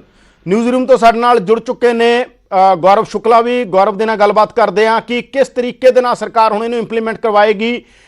गौरव किस तरीके दे नाल जो चीज़ां हुण तक रिपोर्ट हो रही ने, बहुत वड्डे पद्धर दे उत्ते चर्चा पहले ही सीगी, किस तरीके दे नाल जिहड़ियां क्योंकि इंप्लीमेंट कराउण वेले पहलां भी आपां देखिया सी बड़ा रौला पिया सी, बड़ा कुछ अनस्टेबल हो गया सी, लोकां दे कोले साधन पहुंचने बहुत सारियां चीज़ां, किस तरीके दे नाल हुण सरकार इहनूं लैके जाएगी, किस तरीके दे नाल इंप्लीमेंट करेगी जिहड़ा सैटरडे संडे होएगा और मन्निया जा रहा है कि 16 की कैबिनेट कोई होर वड्डा फैसला आ सकदा है? जी बिल्कुल 16 जून की मीटिंग का इंतजार रहेगा पर यादविंदर इस समय बहुत सौखे शब्दों के विच असीं अपने दर्शकों को समझाउण की कोशिश करांगे। वीकेंड लॉकडाउन का मतलब की है? वीकेंड लॉकडाउन का मतलब सीधा जाए कि वीकेंड के उत्ते शनिवार एतवार तुसीं अपने घरों तो बाहर नहीं निकल सकोगे जो तुसीं सवाल किया सी, क्योंकि जो प्रैस नोट साडे कोल पहुंचे है, जो बयान पहुंचे है सरकार का, ਉਸ ਦੇ ਵਿੱਚ ਸਾਫ਼ ਕਿਹਾ ਗਿਆ ਕਿ ਵੀਕਐਂਡ ਦੇ ਉੱਤੇ ਜਿਹੜੇ ਮੈਡੀਕਲ ਸਟਾਫ ਨੇ ਤੇ ਜ਼ਰੂਰੀ ਚੀਜ਼ਾਂ ਵਾਲੇ ਜਿਹੜੀਆਂ ਐਮਰਜੈਂਸੀ ਸੇਵਾਵਾਂ ਦੇ ਨਾਲ ਜੁੜੇ ਹੋਏ ਲੋਕ ਨੇ ਸਿਰਫ ਉਹੀ ਬਾਹਰ ਆ ਸਕਣਗੇ। ਉਹਨਾਂ ਨੂੰ ਵੀ ਪਾਸ ਦੀ ਜ਼ਰੂਰਤ ਹੋਵੇਗੀ, ਉਹ ਕੋਵਾ ਐਪ ਦੇ ਜ਼ਰੀਏ ਆਪਣਾ ਪਾਸ ਡਾਊਨਲੋਡ ਕਰ ਸਕਦੇ ਨੇ। ਇਸ ਦਾ ਮਤਲਬ ਸਿੱਧਾ ਜਾਏ ਕਿ ਸ਼ਨੀਵਾਰ ਐਤਵਾਰ ਨੂੰ ਦੁਕਾਨਾਂ ਪੰਜਾਬ ਦੇ ਵਿੱਚ ਨਹੀਂ ਖੁੱਲਣਗੀਆਂ। ਇਸ ਦਾ ਮਤਲਬ ਸਿੱਧਾ ਜਾਏ ਕਿ ਸ਼ਨੀਵਾਰ ਐਤਵਾਰ ਨੂੰ ਤੁਸੀਂ ਆਪਣੇ ਘਰਾਂ ਤੋਂ ਬਾਹਰ ਨਹੀਂ ਨਿਕਲ ਸਕਦੇ। ਇਸ ਦਾ ਮਤਲਬ ਸਿੱਧਾ ਜਾਏ ਕਿ ਜੇਕਰ ਤੁਸੀਂ ਬਾਹਰ ਨਿਕਲੋਗੇ ਤਾਂ ਪੁਲਿਸ ਕਾਰਵਾਈ ਕਰ ਸਕਦੀ ਹੈ। ਜੋ ਤੁਸੀਂ ਸਵਾਲ ਕਰਿਆ ਸੀ ਕਿ ਜਿਵੇਂ ਸ਼ੁਰੂਆਤ ਦੇ ਵਿੱਚ ਸੀ, ਅਸੀਂ ਮਾਰਚ ਦਾ ਮਹੀਨਾ ਸਾਨੂੰ ਯਾਦ ਹੈ, ਅਪ੍ਰੈਲ ਦਾ ਮਹੀਨਾ ਸਾਨੂੰ ਯਾਦ ਹੈ, ਜੀ ਹਾਂ ਬਿਲਕੁਲ ਉਸ ਤਰੀਕੇ ਦੇ ਨਾਲ ਹੀ ਸਖਤੀ ਇਹਨਾਂ 2 ਦਿਨਾਂ ਦੇ ਉੱਤੇ ਵੀਕਐਂਡ ਦੇ ਉੱਤੇ ਸ਼ਨੀਵਾਰ ਐਤਵਾਰ ਤੇ ਹੋਏਗੀ ਤੇ ਨਾਲ ਹੀ ਸਖਤੀ ਹੌਲੀਡੇਜ਼ ਵਾਲੇ ਦਿਨ ਹੋਏਗੀ। ਯਾਨੀ ਜੇਕਰ ਕੋਈ ਸਰਕਾਰੀ ਛੁੱਟੀ ਹੈ ਤਾਂ ਉਸ ਦਿਨ ਵੀ ਤੁਸੀਂ ਆਪਣੇ ਘਰਾਂ ਤੋਂ ਬਾਹਰ ਨਹੀਂ ਨਿਕਲ ਸਕੋਗੇ। ਤੇ ਇਹ ਵੀ ਤੁਹਾਨੂੰ ਸਾਫ਼ ਕਰ ਦਈਏ ਕਿ ਜਿਹੜੀ ਇੰਡਸਟਰੀ ਹੈ ਉਹ ਚੱਲਦੀ ਰਹੇਗੀ, ਉਹ 7 ਦਿਨ ਇੰਡਸਟਰੀ ਚੱਲਦੀ ਰਹੇਗੀ। ਇਹ ਸਰਕਾਰ ਦੇ ਵੱਲੋਂ ਸਾਫ਼ ਕੀਤਾ ਗਿਆ। ਹਾਲਾਂਕਿ ਲੇਬਰ ਨੂੰ ਕੋਈ ਪਾਸ ਮੁਹੱਈਆ ਕਰਵਾਇਆ ਜਾਏਗਾ ਜਾਂ ਕਿਵੇਂ ਹੋਏਗਾ ਇਸ ਬਾਰੇ ਕੋਈ ਕਲੈਰਿਟੀ ਨਹੀਂ ਹੈ। ਇੱਕ ਮੈਂ ਹੋਰ ਚੀਜ਼ ਕਲੀਅਰ ਕਰਾਂ ਕਿ ਇਸ ਪੂਰੇ ਬਿਆਨ ਦੇ ਵਿੱਚ ਜੋ ਸਰਕਾਰ ਦੇ ਵੱਲੋਂ ਜਾਰੀ ਕੀਤਾ ਗਿਆ ਉਸ ਦੇ ਵਿੱਚ ਬਹੁਤ ਇੰਪੋਰਟੈਂਟ ਗੱਲ ਇੱਕ ਲਿਖੀ ਗਈ ਹੈ। ਉਹਨਾਂ ਦੇ ਵਿੱਚ ਲਿਖਿਆ ਗਿਆ ਕਿ 2 ਮਹੀਨੇ ਬਾਅਦ ਪੰਜਾਬ ਦੇ ਵਿੱਚ ਜਿਹੜਾ ਕੋਵਿਡ ਹੈ, ਕਰੋਨਾ ਆਪਣੇ ਪੀਕ ਦੇ ਉੱਤੇ ਹੋਏਗਾ। ਤੁਹਾਨੂੰ ਕੱਲ ਦਾ ਬਿਆਨ ਯਾਦ ਹੋਏਗਾ ਅਰਵਿੰਦ ਕੇਜਰੀਵਾਲ ਦਾ, ਦਿੱਲੀ ਦੇ ਮੁੱਖ ਮੰਤਰੀ ਦਾ। ਉਹਨਾਂ ਨੇ ਕਿਹਾ ਸੀ ਕਿ 5.5 ਲੱਖ ਦੇ ਕਰੀਬ ਕੇਸਿਸ ਹੋਣਗੇ 31 ਜੁਲਾਈ ਦੇ ਆਸ-ਪਾਸ ਜਾ ਕੇ ਦਿੱਲੀ ਦੇ ਵਿੱਚ। ਤੇ 2 ਮਹੀਨੇ ਦਾ ਸਮਾਂ ਹੁਣ ਮੁੱਖ ਮੰਤਰੀ ਕੈਪਟਨ ਅਮਰਿੰਦਰ ਸਿੰਘ ਕਹਿ ਰਹੇ ਨੇ, ਯਾਨੀ ਕਿ ਉਹੀ ਪਹਿਲਾ ਹਫਤਾ ਅਗਸਤ ਦਾ ਜਾਂ ਫਿਰ ਜੁਲਾਈ ਦੇ ਬਿਲਕੁਲ ਐਂਡ ਦੇ ਵਿੱਚ ਜਾ ਕੇ ਬਿਲਕੁਲ ਪੀਕ ਦੇ ਉੱਤੇ ਹੋਏਗਾ। ਤੇ ਅਸੀਂ ਅੰਦਾਜ਼ਾ ਲਗਾ ਸਕਦੇ ਹਾਂ ਕਿ ਪੂਰੇ ਦੇਸ਼ ਦੇ ਵਿੱਚ ਸ਼ਾਇਦ ਉਸ ਸਮੇਂ ਪੀਕ ਦੇ ਉੱਤੇ ਹੋਵੇ। ਤਾਂ ਪੰਜਾਬ ਦੇ ਵਿੱਚ ਸਿਚੁਏਸ਼ਨ ਖਰਾਬ ਨਾ ਹੋਵੇ, ਇਸ ਕਰਕੇ ਗੌਰਵ ਸਾਡੇ ਨਾਲ ਜੁੜੇ ਰਹੋ। ਤੁਹਾਡੇ ਕੋਲ ਦੁਬਾਰਾ ਆਉਣਾ ਕਿਉਂਕਿ ਟਿੱਪਣੀਆਂ ਸਿਆਸੀ ਪਾਰਟੀਆਂ ਕੀ ਕਹਿ ਰਹੀਆਂ ਉਹਨਾਂ ਦੀ ਟਿੱਪਣੀ ਲੈ ਲਈਏ। ਸਭ ਤੋਂ ਪਹਿਲਾਂ ਅਮਨ ਅਰੋੜਾ ਕੋਲੇ ਚੱਲਦੇ ਹਾਂ। ਆਪੋਜੀਸ਼ਨ ਦੀ ਟਿੱਪਣੀ ਕੀ ਹੈ? ਅਮਨ ਅਰੋੜਾ ਜੀ, ਇਸ ਫੈਸਲੇ ਨੂੰ ਕਿਵੇਂ ਦੇਖ ਰਹੇ ਹੋ? ਜਦੋਂ ਕਿ ਮੰਨਿਆ ਜਾ ਰਿਹਾ ਸੀ ਕਿ ਲਾਕਡਾਊਨ ਖੁੱਲੇ, ਇਕਨੋਮੀ ਸਟੇਬਲ ਹੋਵੇ, ਕਰੋਨਾ ਦੇ ਨਾਲ ਹੀ ਇੱਕ ਵੱਡਾ ਨਾਰਾ ਦਿੱਤਾ ਗਿਆ ਸੀ ਦੁਨੀਆ ਭਰ ਦੇ ਅੰਦਰ ਕਿ ਕਰੋਨਾ ਦੇ ਨਾਲ ਹੀ ਜਿਉਣਾ ਪਏਗਾ, ਇਹ ਗੱਲ ਕਹੀ ਗਈ ਸੀ। ਪਰ ਹੁਣ ਸਰਕਾਰ ਨੂੰ ਦੁਬਾਰਾ ਲੱਗ ਰਿਹਾ, ਖਾਸ ਤੌਰ ਤੇ ਕੈਪਟਨ ਸਰਕਾਰ ਨੂੰ, ਕਿ ਨਹੀਂ ਇਹਦੇ 'ਚ ਪਹਿਲਾਂ ਵਾਲੇ ਮੋੜ ਤੇ ਜਾਣਾ ਪਏਗਾ। ਕੀ ਕਹਿਣਾ ਤੁਹਾਡਾ? ਦੇਖੋ ਯਾਦਵਿੰਦਰ ਜੀ, ਜਿਹੜੀ ਕਰੋਨਾ ਦੀ ਲੜਾਈ ਸਾਰੀ ਦੁਨੀਆ ਲੜ ਰਹੀ ਹੈ, ਪੰਜਾਬ ਵੀ ਲੜ ਰਿਹਾ। ਇਹਦੇ 'ਚ 2 ਐਸਪੈਕਟ ਨੇ, ਇੱਕ ਲਾਈਫ ਯਾਨੀ ਕਿ ਜ਼ਿੰਦਗੀ, ਦੂਜਾ ਲਾਈਵਲੀਹੁੱਡ ਯਾਨੀ ਕਿ ਰੋਜ਼ਗਾਰ। ਹਰੇਕ ਬੰਦਾ ਆਪਦਾ ਘਰ, ਆਪਦਾ ਪਰਿਵਾਰ ਦਾ ਪੇਟ ਕਿਵੇਂ ਪਾਲੇ। ਮੈਂ ਸਮਝਦਾ ਕਿ ਬੜੀ ਬਰੀਕ ਥਿਨ ਲਾਈਨ ਹੈ ਇਹਨਾਂ ਦੋਨਾਂ ਦੇ ਵਿਚਾਲੇ, ਤੇ ਬੈਲੈਂਸ ਆਊਟ ਕਰਕੇ ਚੱਲਣਾ ਪਏਗਾ ਆਪਾਂ ਨੂੰ, ਔਰ ਲੰਬਾ ਸਮਾਂ ਚੱਲਣਾ ਪਏਗਾ। ਮੈਂ ਕੋਈ ਸਿਰਫ ਇਹ ਕਿ ਕਿਉਂਕਿ ਵਿਰੋਧੀ ਧਿਰ ਦਾ ਐਮਐਲਏ ਆ ਇਸ ਕਰਕੇ ਮੈਂ ਸਰਕਾਰ ਦੀ ਨਿੰਦਾ ਕਰਾਂ, ਮੈਂ ਬਿਲਕੁਲ ਨਹੀਂ ਕਰੂੰਗਾ। ਮੈਂ ਸਮਝਦਾ ਕਿ ਸਰਕਾਰ ਨੇ ਜੇ ਕੋਈ ਇਹਦੇ ਉੱਪਰ ਟੈਕਨੀਕਲ ਇਨਪੁਟਸ ਉਹਨਾਂ ਕੋਲ ਹੈਗੀਆਂ, ਮੈਡੀਕਲ ਬੋਰਡ ਬਣਾਇਆ ਹੋਇਆ ਹੈ ਤੇ ਉਹਦੀਆਂ ਸਲਾਹਾਂ ਦੇ ਉੱਪਰ ਹੀ ਜੇ ਇਹ ਫੈਸਲਾ ਲਿਆ, ਤਾਂ ਮੈਂ ਸਮਝਦਾ ਕਿ ਅਸੀਂ ਅੱਜ ਦੀ ਘੜੀ ਕੱਲ ਨੂੰ ਸਿਚੁਏਸ਼ਨ ਕੀ ਬਣਦੀ ਹੈ ਉਹਦੇ ਉਸ ਸਮੇਂ ਪ੍ਰਤੀਕਰਮ ਮੈਂ ਜਿਹੜਾ ਉਸ ਸਮੇਂ ਦੇਵਾਂਗੇ। ਪਰ ਮੈਂ ਸਮਝਦਾ ਜੇ ਸਰਕਾਰ ਨੇ ਫੈਸਲਾ ਲਿਆ ਤਾਂ ਚੰਗਾ ਸੋਚ ਕੇ ਲਿਆ ਹੋਏਗਾ, ਪੰਜਾਬ ਦਾ ਭਲਾ ਸੋਚ ਕੇ ਲਿਆ ਹੋਏਗਾ, ਕਿਉਂਕਿ ਇੱਕ ਜਨਰਲ ਜੀ ਪਰਸੈਪਸ਼ਨ ਹਰੇਕ ਵਿਅਕਤੀ ਤੁਹਾਨੂੰ ਲੱਗਦਾ ਅਮਨ ਜੀ ਇਸ ਕਰਕੇ ਕਿਉਂਕਿ ਦਿੱਲੀ 'ਚ ਤੁਹਾਡੀ ਸਰਕਾਰ ਆ ਗਈ, ਖਾਸ ਤੌਰ ਦੇ ਉੱਤੇ ਦਿੱਲੀ 'ਚ ਮਨੀਸ਼ ਸਿਸੋਦੀਆ ਦਾ ਬਿਆਨ ਆਇਆ 5.5 ਲੱਖ ਲੋਕ ਪੋਜ਼ਿਟਿਵ ਹੋਣਗੇ। ਦਿੱਲੀ ਦੇ ਹਾਲਾਤ ਬਹੁਤ ਮਾੜੇ ਨੇ, ਤੁਹਾਡੇ ਕੋਲ ਵੀ ਰਿਪੋਰਟ ਆ ਰਹੀ ਹੋ। ਕੀ ਲੱਗਦਾਗਾ ਕਿ ਚੀਜ਼ਾਂ ਨਹੀਂ ਕੋਈ ਪੋਲੀਟੀਕਲੀ ਨਹੀਂ ਅਸੀਂ ਪੁੱਛ ਰਹੇ, ਅਸੀਂ ਇੱਕ ਕਰੋਨਾ ਦੇ ਐਂਗਲ ਤੋਂ ਹੀ ਪੁੱਛ ਰਹੇ ਹਾਂ। ਤੁਹਾਨੂੰ ਕੀ ਲੱਗਦਾ ਜਿਹੜਾ ਇਹ ਐਕਸਪੈਂਡ ਹੋ ਰਹੀਆਂ ਨੇ ਚੀਜ਼ਾਂ, ਚਾਹੇ ਦਿੱਲੀ 'ਚ ਚਾਹੇ ਬਾਕੀ ਰਾਜਾਂ 'ਚ, ਉਹਦਾ ਅਸਰ ਪੰਜਾਬ ਤੇ ਹੋ ਸਕਦਾ? ਜਿਸ ਤਰ੍ਹਾਂ ਕਿਹਾ ਗਿਆ ਦਿੱਲੀ ਤੋਂ ਆਉਣ ਵਾਲੇ ਤੋਂ ਸਰਟੀਫਿਕੇਟ ਲਿਆ ਜਾਏਗਾ, ਤਾਂ ਇਹ ਇੱਕ ਸੰਤੁਲਿਤ ਫੈਸਲਾ, ਜਾਂ ਤੁਹਾਨੂੰ ਲੱਗਦਾ ਜਿਹੜਾ ਤੁਸੀਂ ਪਹਿਲਾਂ ਕਹਿੰਦੇ ਹੋ ਕਿ ਰੋਜ਼ਗਾਰ ਵੀ ਬਾਕੀ ਚੀਜ਼ਾਂ ਵੀ ਇੰਪੋਰਟੈਂਟ ਨੇ? ਰੋਜ਼ਗਾਰ ਦੇਖੋ, ਜਿਵੇਂ ਸਰਕਾਰ ਨੇ ਕਿਹਾ ਹੈ ਕਿ 7 ਦਿਨ ਇੰਡਸਟਰੀ ਖੁੱਲੀ ਰਹੇਗੀ, ਮੈਂ ਸਮਝਦਾ ਕਿ ਚੰਗੀ ਗੱਲ ਹੈ, ਵੈਲਕਮ ਸਟੈਪ ਹੈ, ਕਿਉਂਕਿ ਜੇ ਇਕਨੋਮੀ ਦਾ ਚੱਕਰ ਨਹੀਂ ਚੱਲੇਗਾ ਤੇ ਲੋਕਾਂ ਨੂੰ ਬਿਮਾਰੀ ਤੋਂ ਬਚਾਉਂਦੇ ਕਿਤੇ ਆਪਾਂ ਭੁੱਖਮਰੀ ਨਾਲ ਨਾ ਮਾਰ ਲਈਏ। ਸੋ ਮੈਂ ਸਮਝਦਾ ਕਿ ਜੋ ਇੱਕ ਪਰਸੈਪਸ਼ਨ ਬਣ ਚੁੱਕੀ ਹੈ, ਔਰ ਮੈਡੀਕਲ ਐਕਸਪਰਟਸ ਵੀ ਇਹੀ ਕਹਿ ਰਹੇ ਨੇ ਕਿ ਜਾ ਕੇ ਇਹ ਜੁਲਾਈ ਅਗਸਤ ਦੇ ਵਿੱਚ ਪੀਕ ਤੇ ਹੋਣਾ ਹੈ। ਸੋ ਉਹਦੇ ਲਈ ਮੈਂ ਸਮਝਦਾ ਕਿ ਪ੍ਰੀਵੈਂਸ਼ਨਲ ਔਰ ਪ੍ਰੀਕਾਸ਼ਨਰੀ ਸਟੈਪ ਹੈ ਜਿਹੜਾ ਉਹ ਸਰਕਾਰ ਦਾ ਅੱਜ ਮੈਨੂੰ ਵੀ ਤੁਹਾਨੂੰ ਵੀ ਮੇਰੇ ਖਿਆਲ ਦੇ ਸਾਰਿਆਂ ਨੂੰ ਆਪਾਂ ਨੂੰ ਠੀਕ ਲੱਗਦਾ ਹੈ, ਕਿਉਂਕਿ ਆਪਾਂ ਜੇ ਯਾਦਵਿੰਦਰ ਜੀ ਕਹੀਏ ਵੀ ਕੱਲਾ ਸਰਕਾਰਾਂ ਕਰੋਨਾ ਨੂੰ ਕੰਟਰੋਲ ਕਰ ਲੈਣਗੀਆਂ, ਉਹ ਦੁਨੀਆ ਦੀ ਕੋਈ ਸਰਕਾਰ ਨਹੀਂ ਕਰ ਸਕੀ ਹੈਗੀ। ਪੰਜਾਬ ਜਾਂ ਹਿੰਦੁਸਤਾਨ ਦੀ ਦਿੱਲੀ ਸਰਕਾਰ ਕਿਵੇਂ ਕਰ ਲੇਗੀ? ਇਹ ਤਾਂ ਆਪਾਂ ਨੂੰ ਸਾਰਿਆਂ ਨੂੰ ਆਪਣੀ ਜ਼ਿੰਦਗੀ ਦੇ ਵਿੱਚ ਥੋੜੀ ਚੇਂਜਸ ਲੈ ਕੇ ਆਉਣੀਆਂ ਪੈਣਗੀਆਂ, ਤਾਂ ਹੀ ਆਪਾਂ ਇਸ ਤੋਂ ਬਚ ਸਕਾਂਗੇ। ਅਮਨ ਜੀ, ਸਾਡੇ ਪੱਤਰਕਾਰ ਰਾਜੀਵ ਸ਼ਰਮਾ ਸਾਡੇ ਨਾਲ ਅੰਮ੍ਰਿਤਸਰ ਤੋਂ ਜੁੜ ਚੁੱਕੇ ਨੇ, ਪਰ ਉਸ ਤੋਂ ਪਹਿਲਾਂ ਬਰਿੰਦਰ ਢਿੱਲੋਂ ਦੀ ਇੱਕ ਛੋਟੀ ਜਿਹੀ ਟਿੱਪਣੀ ਲੈ ਕੇ ਰਾਜੀਵ ਕੋਲੇ ਚੱਲਾਂਗੇ ਅਸੀਂ ਅੰਮ੍ਰਿਤਸਰ। ਬਰਿੰਦਰ, ਸਰਕਾਰ ਦੇ ਅੰਦਰੋਂ ਤੁਸੀਂ ਤੇ ਸਰਕਾਰ ਇੱਕਦਮ ਸਭ ਕੁਝ ਖੋਲ ਦਿੰਦੀ ਹੈ, ਹੁਣ ਕੀ ਤੁਹਾਨੂੰ ਲੱਗਦਾ ਸਿਚੁਏਸ਼ਨਲ ਫੈਸਲੇ ਲੈਣੇ ਬੜੇ ਜ਼ਰੂਰੀ ਨੇ?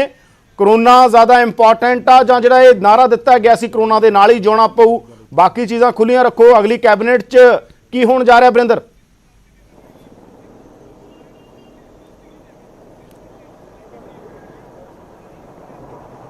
ਵਰਿੰਦਰ ਕੋਲ ਸਾਡੀ ਆਵਾਜ਼ ਨਹੀਂ ਪਹੁੰਚ ਰਹੀ, ਵਰਿੰਦਰ ਢਿੱਲੋਂ ਕੋਲੇ ਸਾਡੀ ਆਵਾਜ਼ ਨਹੀਂ ਪਹੁੰਚ ਰਹੀ, ਸ਼ਾਇਦ ਫੋਨ ਕੱਟ ਚੁੱਕਿਆ।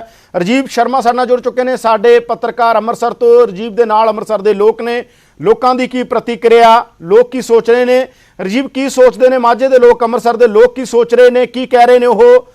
ਕਿਸ ਤਰ੍ਹਾਂ ਦੀ ਟਿੱਪਣੀਆਂ ਹੁਣ ਤੱਕ ਲੋਕਾਂ ਦੀ? 2 ਦਿਨ ਦੇ ਲਈ ਲਾਕਡਾਊਨ ਪੱਕਾ ਹੋ ਚੁੱਕਿਆ, ਬਾਕੀ 'ਚ ਵੀ ਹੋਏਗਾ। ਰਜੀਵ, ਜਿੰਨਾ ਕੁ ਪਤਾ ਚੱਲਿਆ ਵਾ ਵਿਚਰਦੇ ਆ ਤਾਂ ਲੋਕ, ਜਿਹੜੇ ਲੋਕ ਖਾਸ ਤੌਰ ਤੇ ਉਹਨਾਂ ਲੋਕਾਂ ਦੀ ਮੈਂ ਗੱਲ ਕਰ ਰਿਹਾ ਜਿਹੜੇ ਲਾਕਡਾਊਨ ਦੇ ਦੌਰਾਨ ਆਪਣੇ ਘਰਾਂ ਤੋਂ ਬਾਹਰ ਨਹੀਂ ਨਿਕਲੇ। ਹਾਲਾਂਕਿ ਉਸ ਤੋਂ ਬਾਅਦ ਬਹੁਤ ਸਾਰੇ ਕਾਰੋਬਾਰਾਂ ਦੇ ਨਾਲ ਜੁੜੇ ਲੋਕਾਂ ਨੂੰ ਜਿਹੜੀ ਮੰਗ ਸੀ ਕਿ ਸਾਡੇ ਕਾਰੋਬਾਰ ਖੁੱਲ੍ਹ ਜਾਣ, ਦੁਕਾਨਾਂ ਖੋਲ੍ਹੀਆਂ ਜਾਣ। ਤਾਂ ਮੈਂ ਨਾਲ ਦੀ ਨਾਲ ਅੰਮ੍ਰਿਤਸਰ ਦੇ ਜਿਹੜੀਆਂ ਸੜਕਾਂ ਦੇ ਹਾਲਾਤ ਵੀ ਤੁਹਾਨੂੰ ਦਿਖਾਉਣਾ ਕਿ ਲਗਾਤਾਰ ਪੁਲਿਸ ਵੱਲੋਂ ਹਾਲੇ ਵੀ ਜਿਹੜੀ ਚੈਕਿੰਗ ਹੈ ਉਹ ਲਗਾਤਾਰ ਕੀਤੀ ਜਾ ਰਹੀ ਹੈ, ਬੈਰੀਕੇਡਿੰਗ ਕੀਤੀ ਗਈ ਹੈ ਵੱਖ-ਵੱਖ ਥਾਵਾਂ ਤੇ।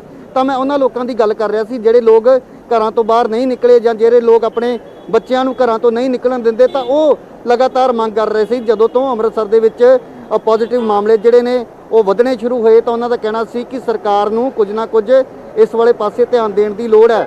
ਤਾਂ ਲੋਕ ਤਾਂ ਇਹ ਮੰਗ ਕਰ ਰਹੇ ਸੀ ਕਿ ਫਿਰ ਤੋਂ ਲਾਕਡਾਊਨ ਜਿਹੜਾ ਉਹ ਜਾਰੀ ਕਰ ਦਿੱਤਾ ਜਾਵੇ, ਕਿਉਂਕਿ ਅੰਮ੍ਰਿਤਸਰ ਦੇ ਵਿੱਚ ਬਹੁਤ ਜ਼ਿਆਦਾ ਭੀੜ, ਤੁਸੀਂ ਇਸ ਵੇਲੇ ਦੇਖੋ ਕਿ ਅੰਮ੍ਰਿਤਸਰ ਦਾ ਇਹ ਲਾਰੈਂਸ ਰੋਡ ਇਲਾਕਾ ਹੈ, ਨਾਵਲਟੀ ਚੌਂਕ ਹੈ। ਤੁਸੀਂ ਦੇਖੋ ਕਿ ਜਿਹੜੀ ਆਵਾਜਾਈ ਹੈ ਸੜਕਾਂ ਤੇ ਬਹੁਤ ਜ਼ਿਆਦਾ ਹੈ। ਤਾਂ ਅੰਮ੍ਰਿਤਸਰ ਦੇ ਵਿੱਚ ਕਮਿਊਨਿਟੀ ਸਪਰੈਡ ਜਿਹੜਾ ਉਹ ਪਹਿਲਾਂ ਤੋਂ ਸ਼ੁਰੂ ਹੋ ਚੁੱਕਿਆ। ਅੰਮ੍ਰਿਤਸਰ ਦੇ ਸਿਵਲ ਸਰਜਨ ਵੀ ਇਹ ਗੱਲ ਮੰਨ ਚੁੱਕੇ ਨੇ ਕਿ ਜ਼ਿਆਦਾ ਜਿਹੜੇ ਮਾਮਲੇ ਆਉਣ ਦਾ ਕਾਰਨ ਇਹੀ ਹੈ ਕਿ ਸਾਰੇ ਕਾਰੋਬਾਰ ਜਿਹੜੇ ਉਹ ਖੋਲ੍ਹ ਦਿੱਤੇ ਗਏ ਆ, ਲੋਕ ਸੜਕਾਂ ਤੇ ਆ ਰਹੇ ਨੇ, ਉਹ ਇੱਕ ਦੂਸਰੇ ਦੇ ਸੰਪਰਕ ਦੇ ਵਿੱਚ ਆਉਂਦੇ ਨੇ, ਔਰ ਜਿਹੜੀ ਕੰਟੈਕਟ ਟ੍ਰੇਸਿੰਗ ਹੈ ਉਹ ਇੱਕ ਵੱਡੀ ਜਿਹੜੀ ਸਮੱਸਿਆ ਸਿਹਤ ਵਿਭਾਗ ਦੇ ਲਈ ਵੀ ਬਣੀ ਹੋਈ ਹੈ।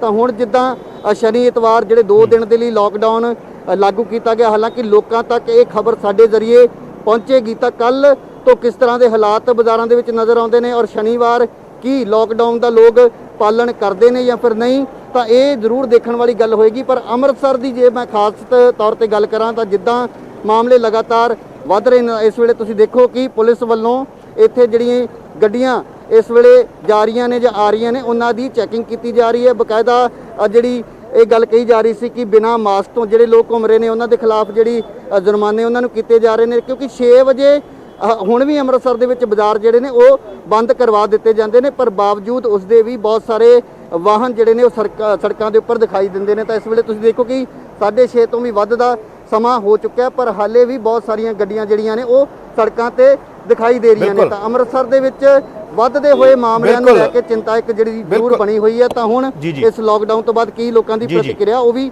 ਕੱਲ ਜਿਹੜੀ ਉਹ ਦੇਖਣ ਨੂੰ ਮਿਲੇਗੀ। ਜੀ ਯਾਦਵਿੰਦਰ, ਬਿਲਕੁਲ ਧੰਨਵਾਦ ਰਜੀਵ, ਤੁਹਾਡਾ ਬਹੁਤ ਬਹੁਤ ਧੰਨਵਾਦ ਅੰਮ੍ਰਿਤਸਰ ਤੋਂ ਜੁੜਨ ਲਈ। ਵਰਿੰਦਰ ਢਿੱਲੋਂ ਤੋਂ ਅਸੀਂ ਜਾਣਨਾ ਚਾਹਿਆ ਸੀ ਵਰਿੰਦਰ, ਕਿਉਂਕਿ ਇੱਕ ਰਾਏ ਬਣੀ ਸੀ ਸਰਕਾਰਾਂ ਦੇ ਅੰਦਰ ਔਰ ਦੁਨੀਆ ਭਰ ਦੇ ਅੰਦਰ ਇਹ ਕਿਹਾ ਗਿਆ ਸੀ ਕਿ ਕਰੋਨਾ ਦੇ ਨਾਲ ਹੀ ਜਿਉਣਾ ਪੈਣਾ, ਪਰ ਹੁਣ ਸਰਕਾਰਾਂ ਰੀਥਿੰਕ ਕਰ ਰਹੀਆਂ ਨੇ। ਕੈਪਟਨ ਸਰਕਾਰ ਨੇ ਸਭ ਤੋਂ ਪਹਿਲਾਂ ਕਰਫਿਊ ਲਾਇਆ ਸੀ, ਸਭ ਤੋਂ ਪਹਿਲਾਂ ਬਹੁਤ ਸਾਰੀਆਂ ਚੀਜ਼ਾਂ ਕੀਤੀਆਂ ਔਰ ਲੱਗਦਾ ਸਭ ਤੋਂ ਪਹਿਲਾਂ ਰੀਥਿੰਕ ਵੀ ਕੈਪਟਨ ਸਰਕਾਰ ਕਰ ਰਹੀ ਹੈ। ਕੱਲ ਦੇਖ ਰਹੇ ਸੀ ਉद्धਵ ਠਾਕਰੇ ਦਾ ਬਿਆਨ ਆ ਰਿਹਾ ਸੀ, ਪਰ ਕੈਪਟਨ ਨੇ ਅੱਜ ਉਹਨੂੰ ਲਾਗੂ ਕਰਤਾ। ਕੀ ਕਹਿਣਾ ਚਾਹੋਗੇ ਵਰਿੰਦਰ? ਪਹਿਲਾਂ ਵੀ ਕੈਪਟਨ ਸਾਹਿਬ ਦੀ ਦੂਰਅੰਦੇਸ਼ੀ ਔਰ ਕੈਪਟਨ ਸਾਹਿਬ ਦੀ ਲੀਡਰਸ਼ਿਪ ਦੇ ਉੱਤੇ ਅਗਰ ਆਪਾਂ ਗੱਲ ਕਰੀਏ ਤੇ ਹਮੇਸ਼ਾ ਉਹਨਾਂ ਦੀ ਇੱਕ ਦੂਰਅੰਦੇਸ਼ੀ ਰਹੀ ਹੈ ਇਸ ਚੀਜ਼ ਦੇ ਵਿੱਚ। ਪੰਜਾਬ ਦੀ ਪਲਸ ਨੂੰ ਵੀ ਉਹ ਸਮਝਦੇ ਆ, ਪੰਜਾਬ ਦੇ ਲੋਕਾਂ ਨੂੰ ਵੀ ਸਮਝਦੇ ਆ, ਔਰ ਸ਼ਾਇਦ ਇਸੇ ਕਰਕੇ ਕਹਿਣਾ ਤਾਂ ਨਹੀਂ ਚਾਹੀਦਾ, ਲੇਕਿਨ ਲੋਕਾਂ ਨੇ ਲਾਕਡਾਊਨ ਤੋਂ ਬਾਅਦ ਇੱਕਦਮ ਕਈ ਲੋਕ ਨਿਕਲੇ ਵੀ ਜਿਵੇਂ ਮਤਲਬ ਵੀ ਇੱਕ ਤਰ੍ਹਾਂ ਤੋਂ ਕਈ ਵਾਰ ਉਲੰਘਣਾ ਹੋਈਆਂ, ਕਈ ਚਲਾਨ ਕੀਤੇ ਗਏ, ਚਲਾਨ ਵੀ ਇੱਕ ਪ੍ਰੀਵੈਂਟਿਵ ਮੇਜਰ ਸੀਗੇ, ਹੋਰ ਵੀ ਕਈ ਮੇਜਰ ਲਏ ਗਏ। ਲੇਕਿਨ ਕਿਉਂਕਿ ਤੁਸੀਂ ਵੇਖੋ ਕਿਵੇਂ ਤਾਦਾਦ ਵੱਧਦੀ ਜਾ ਰਹੀ ਆ, 4 ਸਟੇਟਾਂ ਦੇ ਵਿੱਚ ਬਹੁਤ ਜ਼ਿਆਦਾ ਤਾਦਾਦ ਵੱਧ ਰਹੀ ਆ, ਪੰਜਾਬ ਦੇ ਵਿੱਚ ਹਾਲੇ ਕੀ ਤਾਦਾਦ ਉਨੀ ਨਹੀਂ ਹੈਗੀ, ਲੇਕਿਨ ਵਧਣ ਦੇ ਆਸਾਰ ਬਹੁਤ ਜ਼ਿਆਦਾ ਵਾ। ਤੁਸੀਂ ਅੱਜ ਵੀ ਦੇਖੋਗੇ ਡਾਇਰੈਕਟਿਵ ਵੇਖੋਗੇ, ਉਹਦੇ ਵਿੱਚ ਵੀ ਇਹ ਕਿਹਾ ਵੀ 2 ਮਹੀਨਿਆਂ ਬਾਅਦ ਆਪਣਾ ਹਾਈਐਸਟ ਪੀਕ ਤੇ ਜਾ ਸਕਦਾ ਵਾ। ਸੋ ਲੇਕਿਨ ਇਸ ਕਰਕੇ ਲੇਕਿਨ ਨਾਲ ਨਾਲ ਲਾਈਵਲੀਹੁੱਡ ਬੜੀ ਜ਼ਰੂਰੀ ਆ, ਇੰਡਸਟਰੀ ਬੜੀ ਜ਼ਰੂਰੀ ਆ, ਰੁਜ਼ਗਾਰ ਬੜਾ ਜ਼ਰੂਰੀ ਆ, ਭੁੱਖ ਮਤਲਬ ਕਿਉਂਕਿ ਲੋਕੀ ਇਹ ਨਾ ਹੋਵੇ ਕਿਤੇ ਵੀ ਕਰੋਨਾ ਤੋਂ ਘੱਟ ਮਰਨ ਤੇ ਭੁੱਖੇ ਲੋਕ ਜ਼ਿਆਦਾ ਮਰ ਜਾਣ, ਔਰ ਸਰਕਾਰਾਂ ਕੋਈ ਇੰਨੀ ਸਮਰੱਥਾ ਨਹੀਂ ਹੁੰਦੀ ਵੀ ਆਪਾਂ ਹਰੇਕ ਨੂੰ ਮਤਲਬ ਵੀ ਬਿਨਾਂ ਇਕਨੋਮੀ ਬਿਨਾਂ ਇੰਡਸਟਰੀ ਤੋਂ ਆਪਾਂ ਹਰੇਕ ਦੇ ਘਰ ਦੇ ਵਿੱਚ ਵੀ ਆਪਾਂ ਪੈਸੇ ਭੇਜ ਸਕੀਏ, ਕਿਉਂਕਿ ਸਟੇਟ ਸਰਕਾਰਾਂ ਕੋਲ ਇੰਨੀ ਸਮਰੱਥਾ ਨਹੀਂ ਹੁੰਦੀ। ਸੋ ਉਸੇ ਮੱਦੇ ਨਜ਼ਰ ਰੱਖਦੇ ਸ਼ਾਇਦ 15 ਨੂੰ ਇਹ ਵੀ ਸਪੈਕੂਲੇਟ ਕੀਤਾ ਜਾ ਰਿਹਾ। ਮੈਂ ਦੱਸਣਾ ਚਾਹੂੰਗਾ ਵੀ ਅਗਰ ਇਹ ਨਹੀਂ ਚੀਜ਼ਾਂ ਸੁਧਰੀਆਂ ਤਾਂ ਸ਼ਾਇਦ 15 ਨੂੰ ਦੁਬਾਰਾ ਕੰਪਲੀਟ ਲਾਕਡਾਊਨ ਵਾਲੇ ਪਾਸੇ ਨੂੰ ਵੀ ਜਾ ਸਕਦੇ ਆ, ਕਿਉਂਕਿ ਇਹ ਐਜ਼ ਪਰ ਸਿਚੁਏਸ਼ਨ ਔਰ ਐਜ਼ ਪਰ ਆਪਣਾ ਕੀ ਕਹਿੰਦੇ ਜਿਹੋ ਜਿਹੇ ਹਾਲਾਤ ਕੈਬਨਿਟ ਚ ਵਰਿੰਦਰ ਇਹੀ ਪੁੱਛਣਾ ਸੀਗਾ, ਵਰਿੰਦਰ ਸਾਡੇ ਕੋਲ ਟਾਈਮ ਥੋੜਾ ਹੀ ਆ।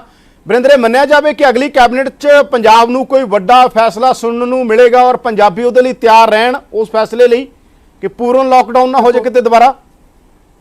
ਮੈਂ ਕੈਬਨਿਟ ਮਿਨਿਸਟਰਸ ਦਾ ਫੈਸਲਾ ਹੋਊਗਾ, ਕੈਪਟਨ ਸਾਹਿਬ ਦਾ ਫੈਸਲਾ ਹੋਊਗਾ, ਐਕਸਪਰਟਸ ਦਾ ਫੈਸਲਾ ਹੋਊਗਾ ਲੇਕਿਨ ਜਿੰਨਾ ਕੁ ਸਾਨੂੰ ਲੱਗਦਾ ਕੀ ਹੈ ਤੁਹਾਨੂੰ ਚੀਜ਼ਾਂ ਉਧਰ ਨੂੰ ਜਾ ਸਕਦੀਆਂ ਨੇ? ਹਾਂਜੀ ਜਾ ਸਕਦੀਆਂ ਬਿਲਕੁਲ। 15 ਤਰੀਕ ਤੋਂ ਅਗਰ ਨਹੀਂ ਸਿਚੁਏਸ਼ਨ, ਅਗਰ ਕੇਸਿਸ ਸਪਾਈਕ ਆਂਦੀ ਆ ਜਾਂ ਅਗਰ ਲੋਕੀ ਇਸ ਚੀਜ਼ ਨੂੰ ਨਹੀਂ ਚੰਗੀ ਤਰ੍ਹਾਂ ਫੋਲੋ ਕਰਦੇ ਤੇ 15 ਤਰੀਕ ਨੂੰ ਲੋਕਡਾਊਨ ਹੋਰ ਵੀ ਸਟ੍ਰਿਕਟ ਮੈਜਰਸ ਦੇ ਨਾਲ ਅੱਜ ਛੁੱਟੀਆਂ ਦੇ ਵਿੱਚ ਕੀਤਾ ਵਾ, ਇਹਨੂੰ ਹੋਰ ਵੀ ਫੇਜ਼ਡ ਮੈਨਰਸ ਵਿੱਚ ਹੋ ਸਕਦਾ ਵਾ। ਇਸ ਕਰਕੇ ਕੋਈ ਪੈਨਿਕ ਕਰਨ ਦੀ ਗੱਲ ਨਹੀਂ ਆ, ਕੋਈ ਘਬਰਾਉਣ ਦੀ ਗੱਲ ਨਹੀਂ ਆ, ਬੜੇ ਮੈਜਰਸ ਲਏ ਜਾਣਗੇ ਕਿਉਂਕਿ ਸਰਕਾਰ ਜਿਹੜੀ ਹੈ ਇੱਕਦਮ ਕੋਈ ਹਾਰਸ਼ ਸਟੈਪ ਵੀ ਨਹੀਂ ਲੈਣਾ ਚਾਹੁੰਦੀ ਔਰ ਕੋਈ ਇਹੋ ਜਿਹਾ ਇੰਪ੍ਰੋਮਪਟ ਸਟੈਪ ਵੀ ਨਹੀਂ ਲੈਣਾ ਚਾਹੁੰਦੀ ਜਿਹਦੇ ਨਾਲ ਇੱਕਦਮ ਹੜਬੜੀ ਮਚ ਜੇ। ਸੋ ਬੜੇ ਫੇਜ਼ਡ ਮੈਨਰ ਔਰ ਬੜੇ ਤਰੀਕੇ ਸਿਰ ਹੀ ਸਾਰੇ ਫੈਸਲੇ ਲਿੱਤੇ ਜਾ ਰਹੇ ਆ। ਮੈਡੀਕਲ ਐਕਸਪਰਟਸ ਦੀ ਰਾਏ ਲਿੱਤੀ ਜਾ ਰਹੀ ਆ, ਆਪਣਾ ਇੰਡਸਟਰੀ ਐਕਸਪਰਟਸ ਨਾਲ ਗੱਲ ਚੱਲ ਰਹੀ ਆ ਔਰ ਸਾਰੇ ਅਫਸਰ ਸਾਹਿਬਾਨਾਂ, ਲੀਡਰ ਸਾਹਿਬਾਨਾਂ ਨਾਲ ਗੱਲ ਕਰਕੇ ਗਰਾਊਂਡ ਸਿਚੁਏਸ਼ਨ ਨੂੰ ਅਸੈਸ ਕਰਕੇ ਹੀ ਫੈਸਲੇ 15 ਤਰੀਕ ਨੂੰ ਲਿੱਤੇ ਜਾਣਗੇ। ਹਾਂ, ਇਹਨੂੰ ਰੂਲ ਆਊਟ ਨਹੀਂ ਕੀਤਾ ਜਾ ਸਕਦਾ ਵੀ ਕੀ ਲਾਕਡਾਊਨ ਵੱਲ ਨੂੰ ਸਰਕਾਰ ਦੁਬਾਰਾ ਵੱਧ ਸਕਦੀ ਹੈ, ਕਿਉਂਕਿ ਅਗਰ ਕੇਸਾਂ ਦੀ ਤਾਦਾਦ ਵਧੂਗੀ ਤੇ ਫਿਰ ਸਰਕਾਰ ਉਸ ਪਾਸੇ ਨੂੰ ਵਧੂਗੀ।